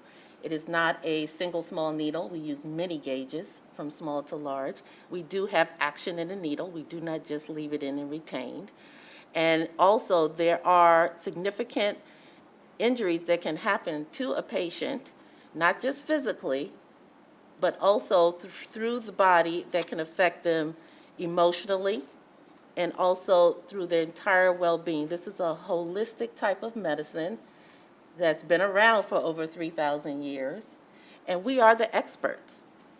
We train for up to a master's degree program. We have 660 supervised clinical hours, and we have 450 hours of biomedicine. So what we are saying here today is that we are the experts in this. Dry needling is acupuncture. I've submitted research on that account. Thank you. Thank you, Doctor. Next, please. Thank you, Chairman Pinsky and honorable committee members. My name is Robin Fleming. I am a registered nurse. I have a master's in nursing from the University of Maryland, and I am currently studying to get my doctorate of acupuncture at the Maryland University of Integrated Health. And I am here to for my testimony against the bill SB 711. I just want to first quickly say that I have dedicated the past 3 years of my life going to school while practicing as an RN during the pandemic because I am that dedicated to this medicine. And that's what I truly want to put past here is that acupuncture, as what Dr. Tyson says, is a true medicine and it should be treated and practiced as such. And people who perform it, it should be treated with years of training and practice. True acupuncturists are attaining the same level of training as any RN, dentist, pharmacist, or other medical provider. And by passing this bill, you're not only devaluing the science and medicine of acupuncture, but you will also be putting the health of Marylanders at risk. You will be allowing people with very limited training to use surgical instruments to puncture someone's body, puncture someone's skin. My question to you is, would you allow a dentist to allow their tech to drill on you? A tech's only had a couple hours of training to drill on you. The point is that acupuncture is a holistic medicine, and it focuses on treating the whole body, mind, and spirit. Western medicine is now finally recognizing that to treat the whole body healthily, you have to incorporate the body, mind, and spirit. And I just want to finish with this quote from the Frontiers of Life Science. The reductionist approach, which breaks down life into its constituent units, should not be regarded as the sole viable research approach for revealing the essential mysteries of life. The belief that the whole is an organism and treatment plans should be tailored to the individual characteristics of patients match perfectly with the intrinsic meanings of the concept of holism in traditional Chinese medicine. So I just want to say thank you very much, and I hope that you will take this in consideration with opposing this bill. Let me ask again, hold tight, folks. Is Jin Miao here? No, I don't Okay, believe so. then we'll open up the questions. Senator. Thank you, Mr. Chairman. So, gentlemen from the board, you noticed, you said that you shouldn't use acronyms, but then you dropped two, and so, I'm going to ask you. So I think you said ENT and BNT, so what were you referring to there? Yes, that is the evaluation and treatment protocol. It's essentially the guiding document that an athletic trainer practices under. Okay. And so did I hear BNT also? I'm thinking here, budget and tax. I know that's not what you meant, so. No, it's just the one document, it's Okay, just the so ENT. ENT, okay, great, thank you. And so, Dr. Tyson, I listened to you, you're trained acupuncturist? Acupuncture, yes. Okay, and so how different is your training to do dry needling versus the education and experience of the athletic trainer that would put the patients at risk from your testimony? Yes, so from our study of acupuncture, because it's an entire medicine and it's holistic, so it's taken into account all of the responses the body has from all of the systems, not just solely from the muscular system. You can insert a needle into the muscle and you could actually deplete that person. I'm sorry, do what? You can deplete the person. You can affect their lymphatic system. You can affect their neurological system. When you say deplete, I mean deplete a person. Deplete the person where they don't have the energy, or they're not able to recover as fast, or they're not able to be able to digest their food, or they're not able to sleep adequately. It affects many systems in the body. So it's not just isolated to a muscular response or even a neurological response even. It's an entire medicine that's built on knowing Thank how you. the patient will respond. Yeah, thank you for that. So I think it was 26 other states that allow athletic trainers to do this process. What's the feedback you got from those other states that allow this process? Are so many more people being depleted or adverse outcomes? Have you got any studies to share with us? Yes, so the American Society of Acupuncturists, which is our national arm that includes many of the state associations, has responded back. They have had some negative response. I believe they submitted that already to the committee. So in each of the states, because we have our legislation process or the process in order for a health provider to get to be able to perform dry needling or acupuncture, then the difference has to come into how these individuals are able to fare through the process as we're doing now. So Are you saying that in other states it's like a disaster based on studies that you've seen and reports? Yes, there are different responses. For the states that do not allow it are able to produce that data in their state, and they're able to oppose it effectively. In some states, they're able to come through. It depends on how many the numbers of acupuncturists you actually have in the state as well. We have quite a few, so. Okay. So I'd love for you to make sure, follow up with me, please, to make sure I get that data you're referring to so I can look at it. Okay, thank you. Thank you, Mr. Chairman. Yeah, I've got two questions on this. Dr. Evans, can I take it that the concept, the practice of dry needling is something you simply reject? I mean, in other words, you have a different, more macro approach. This I hate to call it a subspecialty, but this thing that uses needles that are similar to your needles, given that you think it is not taking the broader concepts and it's solely in the muscle, putting aside the training, any subcategory other than acupuncture is a false skill or a ineffective, or I just want to get I know you opposed the bill. I guess I'd like to hear that you think it's ineffective practice using needles or something. I don't want to put words in your mouth. Right. But I'd like a clear statement of your position on this. Dry needling is acupuncture, so it's not a subspecialty. The act of inserting the filiform needle into the body is an invasive procedure that is acupuncture. Has been studied, there are many opinions on it, and overall, including the federal government, agrees that it is acupuncture. CMS has already released a statement on that, and that it should only be performed by those who are trained in this medicine, and or medical doctor. And while you deal with more of energy release and a whole system, do any acupuncturists simply deal with muscles like we're hearing the athletic trainers do? Yes. And it's not just energy. That is, I'm sorry. Yeah, it really is just a description, I think, that has come over the years to try to describe what happens, but there's actually neural synapses. There's actually increase or decrease of blood flow in the cardiovascular system. There's also increase or activity in the lymphatic system. So there are concrete scientific responses that happen that have been studied and are documented in research at NIH. So it's not really like energy or something mystifying. Okay. And Mr. Dudzik, to you, I have one question.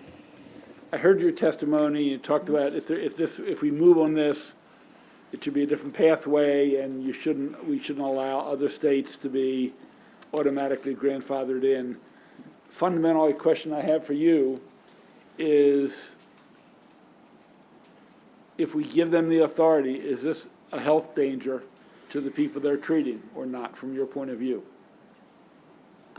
Thank you for that question. Unfortunately, it's a question that I don't have a great answer to. That is something that we don't. When our board looked at this, they looked at it from the lens of that they are not really the body to determine what the required training should be and should look like. And so, we would kind of look to the committee and to the legislature for guidance as to whether what training is necessary to prevent harm.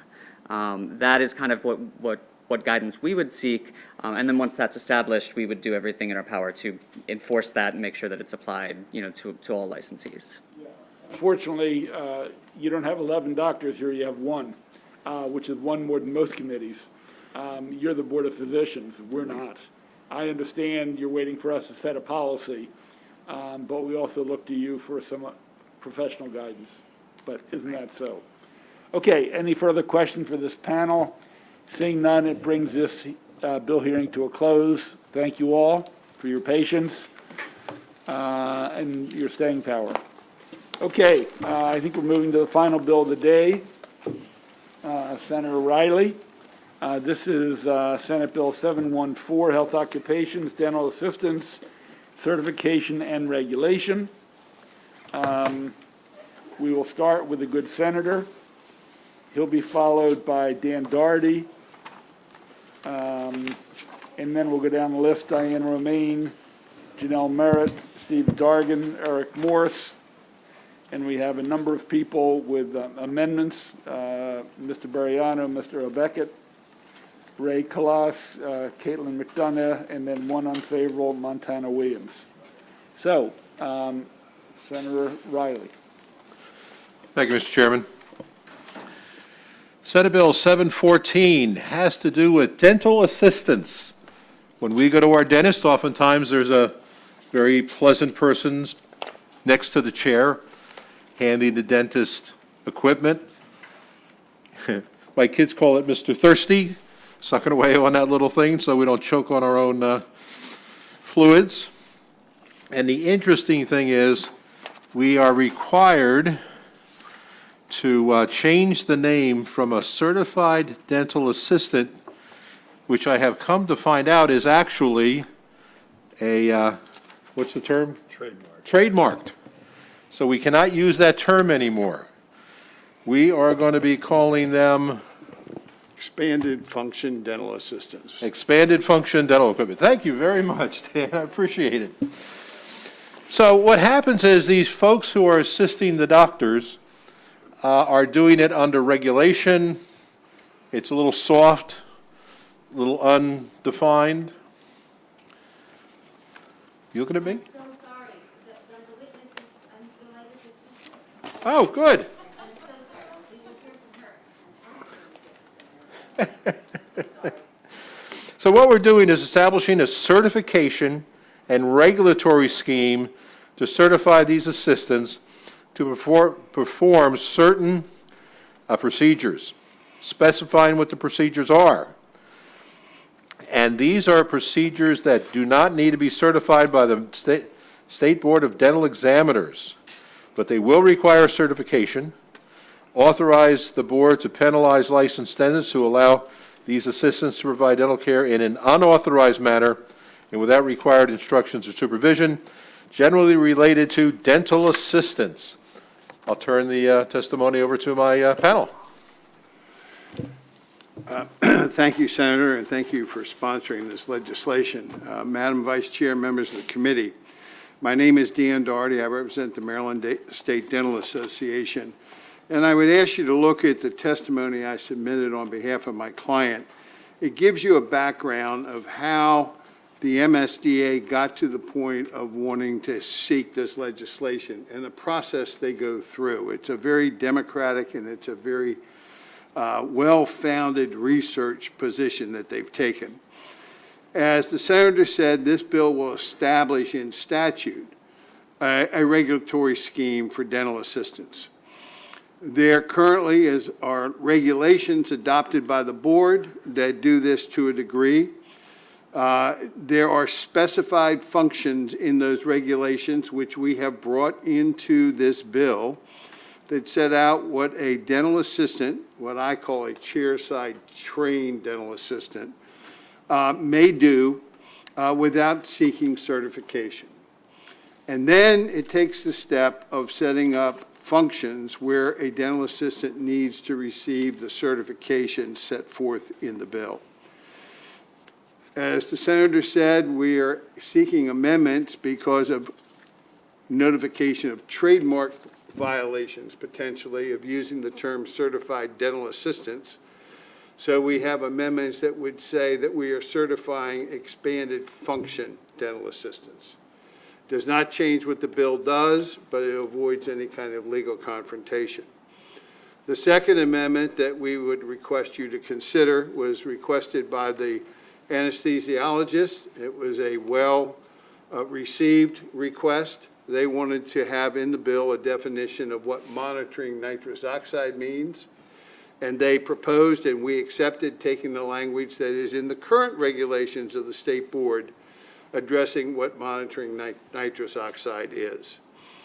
The four functions that this bill provides for certification that are not currently certified, because there are two the board does by regulation, are monitoring nitrous oxide, coronal polishing, which is not the prophylaxis that your dental hygienist does. It is the end process where they polish, remove stain or biofilm.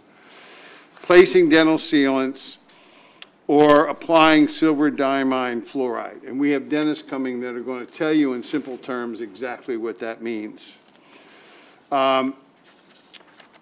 We are, as dentists, the dentists are being confronted with shortages after COVID, which every healthcare professional is. And dentistry is delivered as a care provided by a dental team, the dentist, the dental hygienist, and the dental assistant.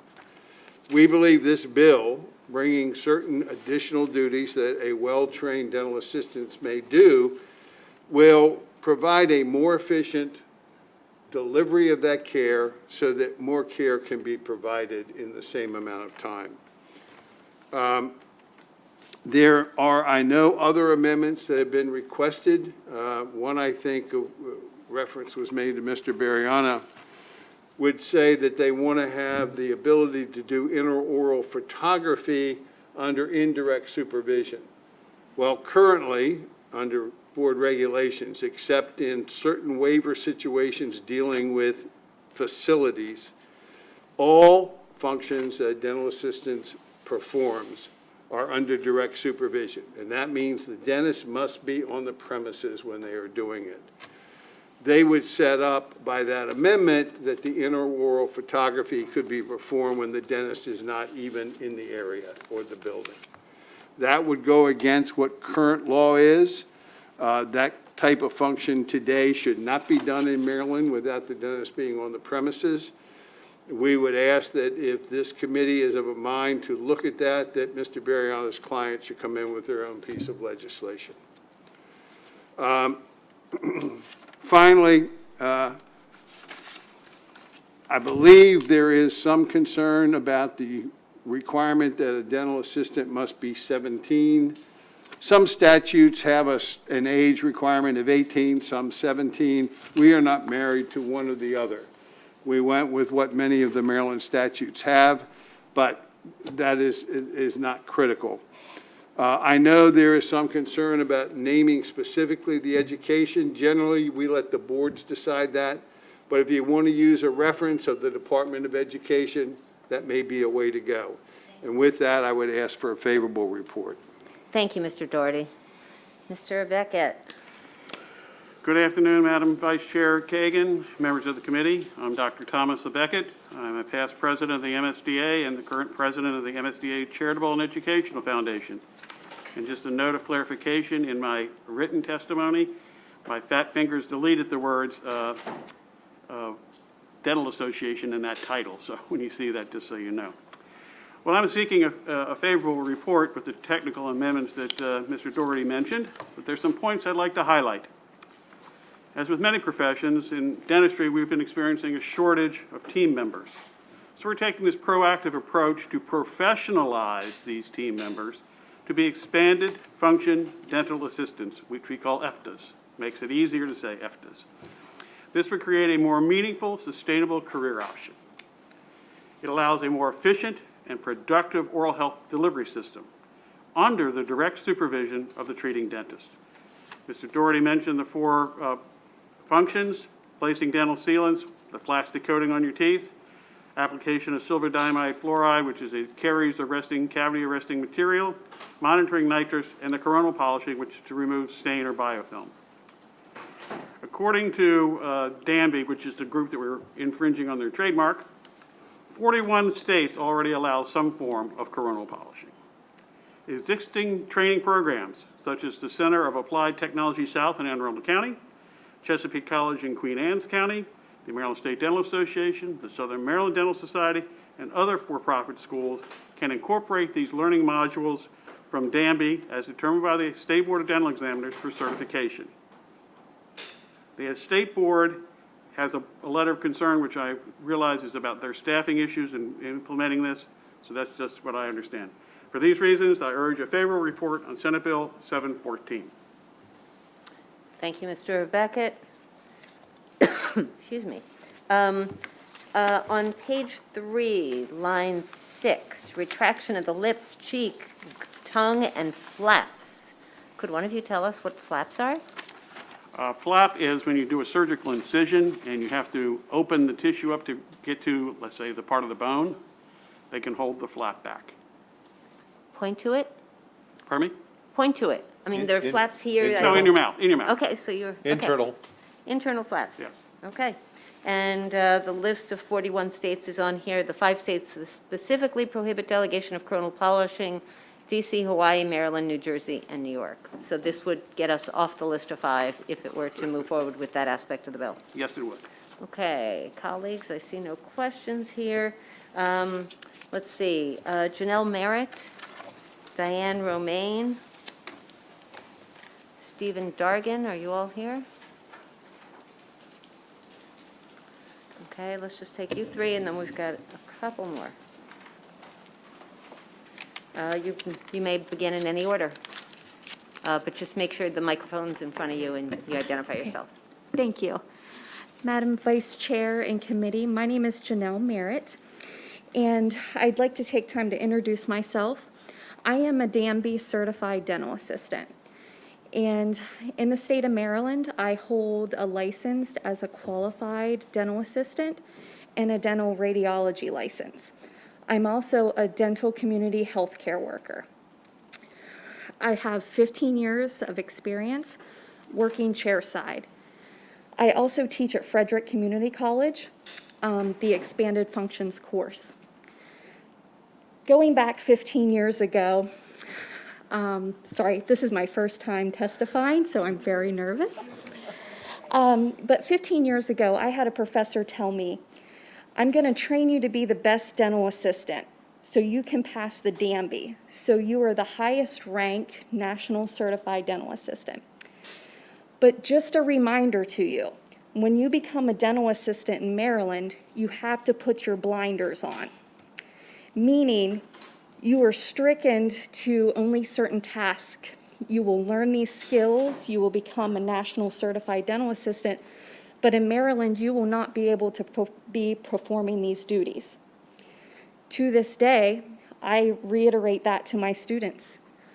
I will get you to be nationally certified. I will teach you what you need to know and give you the knowledge and the skills, but in Maryland, you are stricken.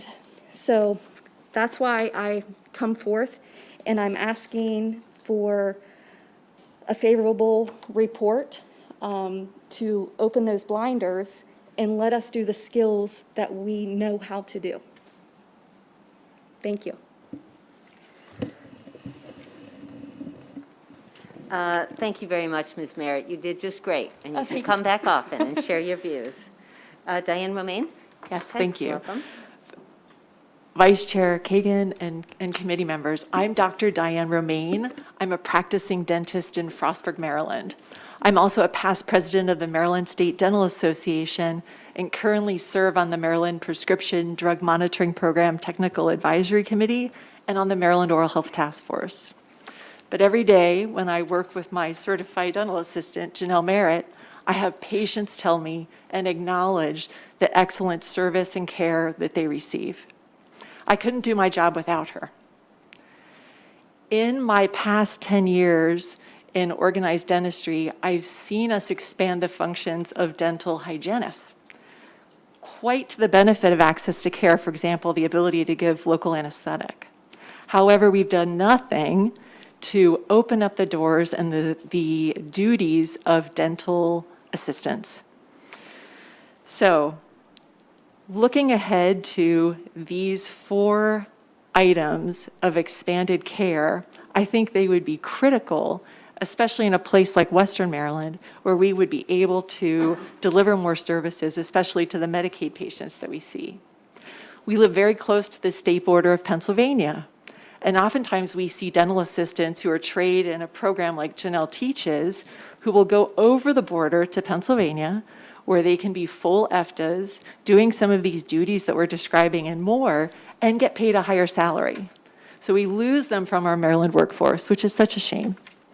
So I ask you to have your full support of Senate Bill 714 to elevate the profession of dental assistants and elevate access to dental care in Maryland. Thank you. Thank you, Dr. Romaine. Stephen Dargan? That's correct, yes. Okay, and Eric Morse, are you here? Okay, let's start doing musical chairs if we could. Okay. Mr. Dargan, or Dr. Dargan, welcome. Thank you, Madam Vice Chair, committee members. My name is Dr. Stephen Dargan. I'm a practicing dentist in Prince Frederick and the current state president of the Maryland State Dental Association. We asked for a favorable report on Senate Bill 714.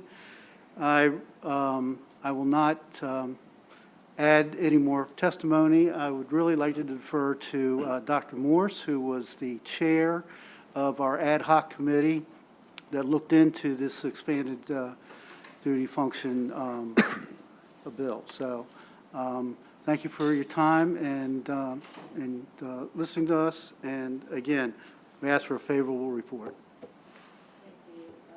Dr. Dargan, thank you for your leadership of the organization, and thank you for being with us today. Eric Morse. Sure. Thank you for having me speak in favor of this Senate Bill 714. My name is Dr. Eric Morse. I'm a general practitioner in Cecil County, a regional director for the the Academy of General Dentistry, and I was the chair of the State Dental Association's ad hoc committee that looked into these expanded functions. I've also submitted written testimony to the committee that goes more in depth on what the committee researched, but I'd like to focus in on the 4 duties that you find in the bill. Like was stated earlier, the first one is the placement of dental sealants, which is a protective covering in the grooves of the teeth that helps prevent cavities. The next is the placement of silver diamine fluoride. That's a combination of silver nitrate and fluoride, which you can put on a cavity, which helps slows or stops the progression of the decay. It doesn't fix the cavity or the hole in the tooth, but what it does do is it buys you more time until more definitive treatment can be done. We do this a lot in pediatrics. When you have an uncooperative 2-year-old with large cavities, you can place this on the tooth, and it buys you more time until the patient is older and more cooperative. The next is the monitoring of nitrous oxide, which we use for our anxious patients. What this bill would do, it would allow dental assistants to monitor a patient on nitrous oxide, even if the dentist had to leave the room for a couple minutes to check on another patient. Currently, when the dentist leaves the room, they have to take the patient completely off nitrous, and when they return, the dentist has to put them back on. One of the main risks of having a patient on nitrous oxide is nausea and vomiting, which occurs more frequently and is a significantly higher risk when you take a patient constantly on and off of the medication, which the current law forces us to do. And the last thing is the coronal polishing. Like was stated, coronal polishing is usually the end phase of a dental cleaning. After the dentist or hygienist removes the calculus or tartar, that buildup on the teeth, you come in with a rubber cup or a brush and you remove that superficial stain or biofilm. We do it a lot also before we place certain dental fillings to make sure we have a good surface to adhere to. Having said that, I appreciate your support. Thank you, Dr. Morse. Moving on, I don't see Bruce Bariano in the room. He signed up favorable with amendment. And Ray Colas, Smile Direct Club. Mr. Colas, welcome. Favorable with amendment. You may have a seat.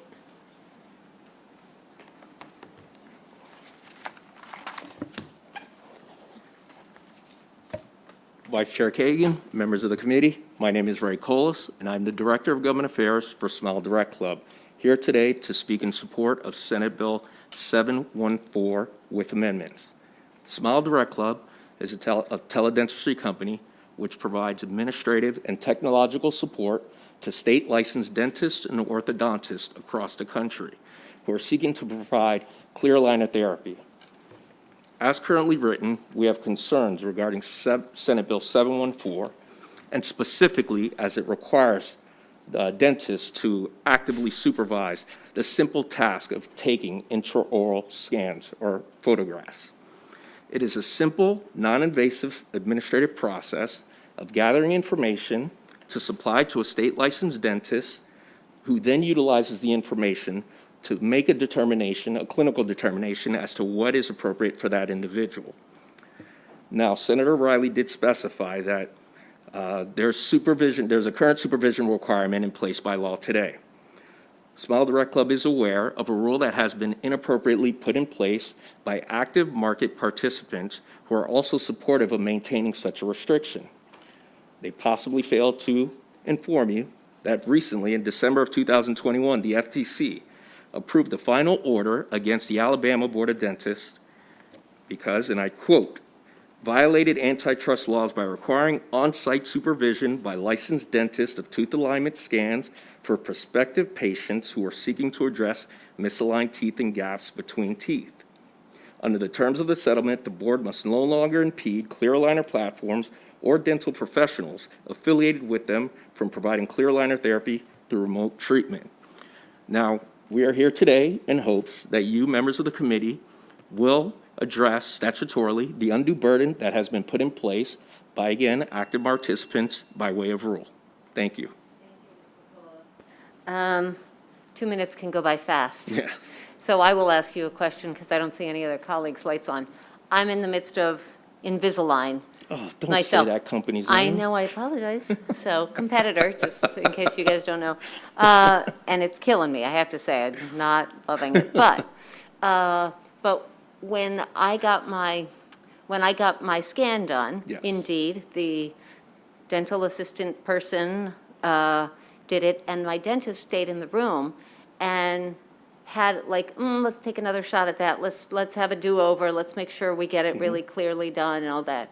So take that, you're suggesting that taking the dentist out of the room is in the best interest of the patient. Can you explain why that is? Sure. Because it's possible that the assistant would have said that the first round was just perfect and the dentist didn't see it that way. Correct. Okay, so the device that you're referring to is an iTero scanner, which is dummy-proof if you are professionally trained to utilize that product. There's no requirement that a dentist be physically present to watch the scan being conducted because that scan is sent to a dentist who will then determine whether or not it was done appropriately. Okay, just following up, dummy-proof doesn't necessarily always work that way. So let's say that the scans were taken. Yes. Without any supervision, they were sent off, and then someone at corporate headquarters looks and says, oh, I don't like it's not clear enough. Then I'd have to come in again. The scan would have to be done again. Am I missing that? The scan does show it's almost color-coded, so you would know at the time you're taking the scans whether or not it was appropriately taken. It's like red or green, like go Okay. and stop, Okay, essentially. I don't remember that. Okay, I see no other questions, so no questions for any of the proponents or favorable with amendments, so thank you, Mr. Colas, and we have one person here in opposition. Oh, Caitlin, sorry, thank you. Caitlin McDonough, come on, sorry, Montana, you got what to say? Although it's a bunch of amendments. Although I think some of them have been addressed. This is a mask challenge. Yes, I will be totally- louder and slower. No, you're good. You're good. Good Welcome. afternoon, committee. I'm Caitlin McDonough here for the Maryland Dental Hygienist Association, and it's always a pleasure to be back in my home committee, although I think Senator Riley's the only one who was here with me. And I'll thank Senator Riley for putting this bill in. We do support the expansion of scope for dental assistants. I think we would agree with the previous panels that it's time to see some expansion there and some adjustments in some of the way the dental team works together. Although we do have some concerns with this bill as drafted. Two easier ones first. We would support the amendment. We were going to ask to clarify the title of the credential as well. It sounds like that's being taken care of. We would ask that the age requirement move from 17 to 18 to make it consistent with other provisions in Maryland law and other states for expanded function dental hygienists. We would ask that the educational requirements and training in this bill would be required to be done in an accredited educational program, which is something we as dental hygienists have to do many of these functions. The previous panel mentioned nitrous monitoring. What would really, I think, often happen is the dentist wouldn't stay there, the dental hygienist would stay there and monitor the nitrous. And for us to be able to do that as an expanded function of our scope, we do have to complete that training in an accredited program, and we would ask that there be similar education standards put in place for these same functions. I do understand there's some limited access to education in the state, and I think that's something we will probably need to work on to expand some of the current programs to provide this education. It's something that is done in other states, and many states that do allow these expanded functions have that same accreditation requirement. Lastly, we don't love the coronal polishing. We have some concerns that it would be confused with the full dental cleaning that we do, and also could lead to, if it's improperly done, it can lead to some problems. If the committee were to go in the direction of keeping that in the scope, all the more reason to have an accredited program to ensure that the education for that function is up to par. Thank you so much. Thank you. Questions for Ms. McDonough? Ms. McDonough, tell me how it is that it's not a problem in 46 other states to have dental assistants doing the coronal polishing? I mean, I think that the issue is, and I will say, the draft that I was given prior to introduction had it phrased a little bit differently. I do think the draft that was introduced is better. I think we can get more comfortable with the coronal polishing, and as I mentioned, many of those states do require you to go through the training to do that through an accredited program. If they're going through the same training or the same level of training, I think our concerns will be eased somewhat.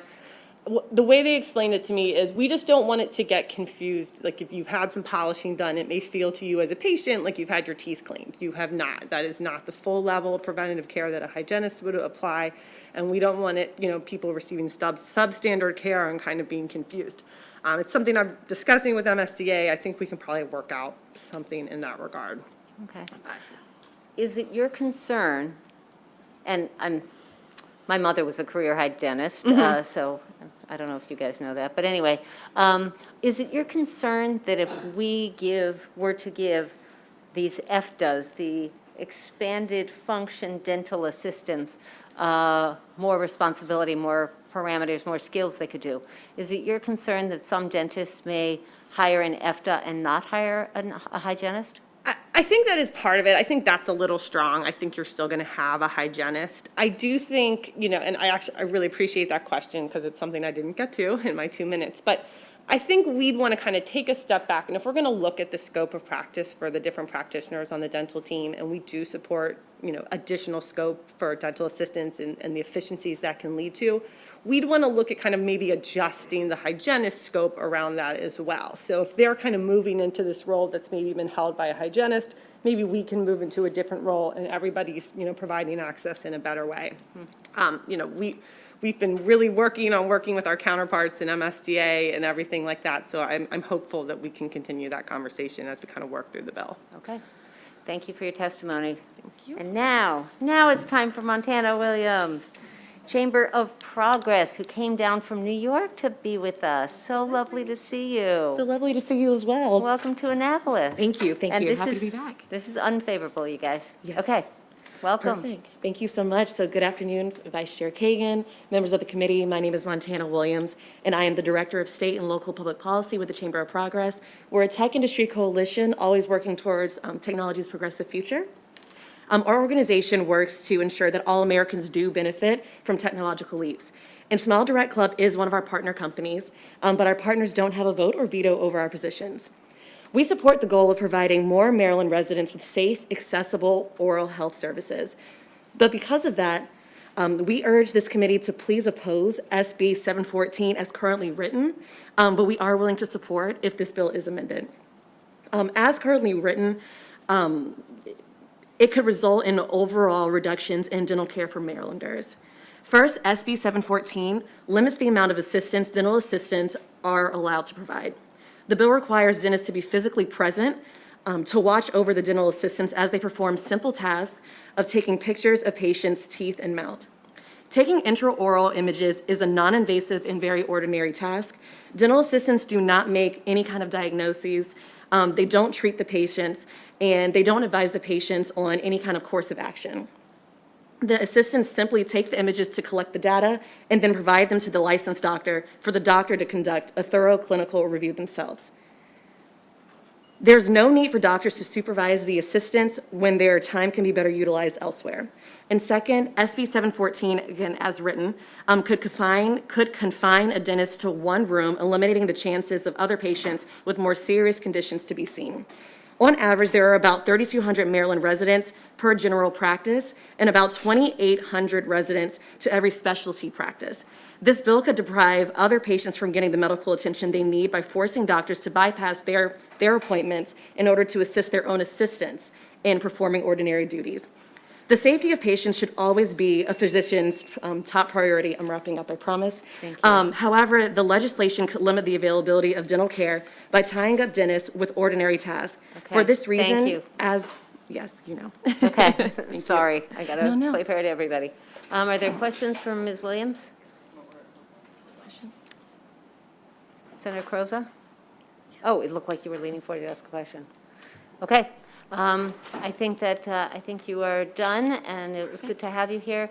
Thank you so much Seeing for no your time. questions for any of our witnesses, that completes the hearing on Senate Bill 714 from Senator Riley. Thank you all for being with us. And the chairman is not back yet, so let me grab the next folder. That was the last one. Never mind. Okay. But we are voting. So let's take we're going to do 5? Senator Riley says 5. So 5-minute break. See you back to vote.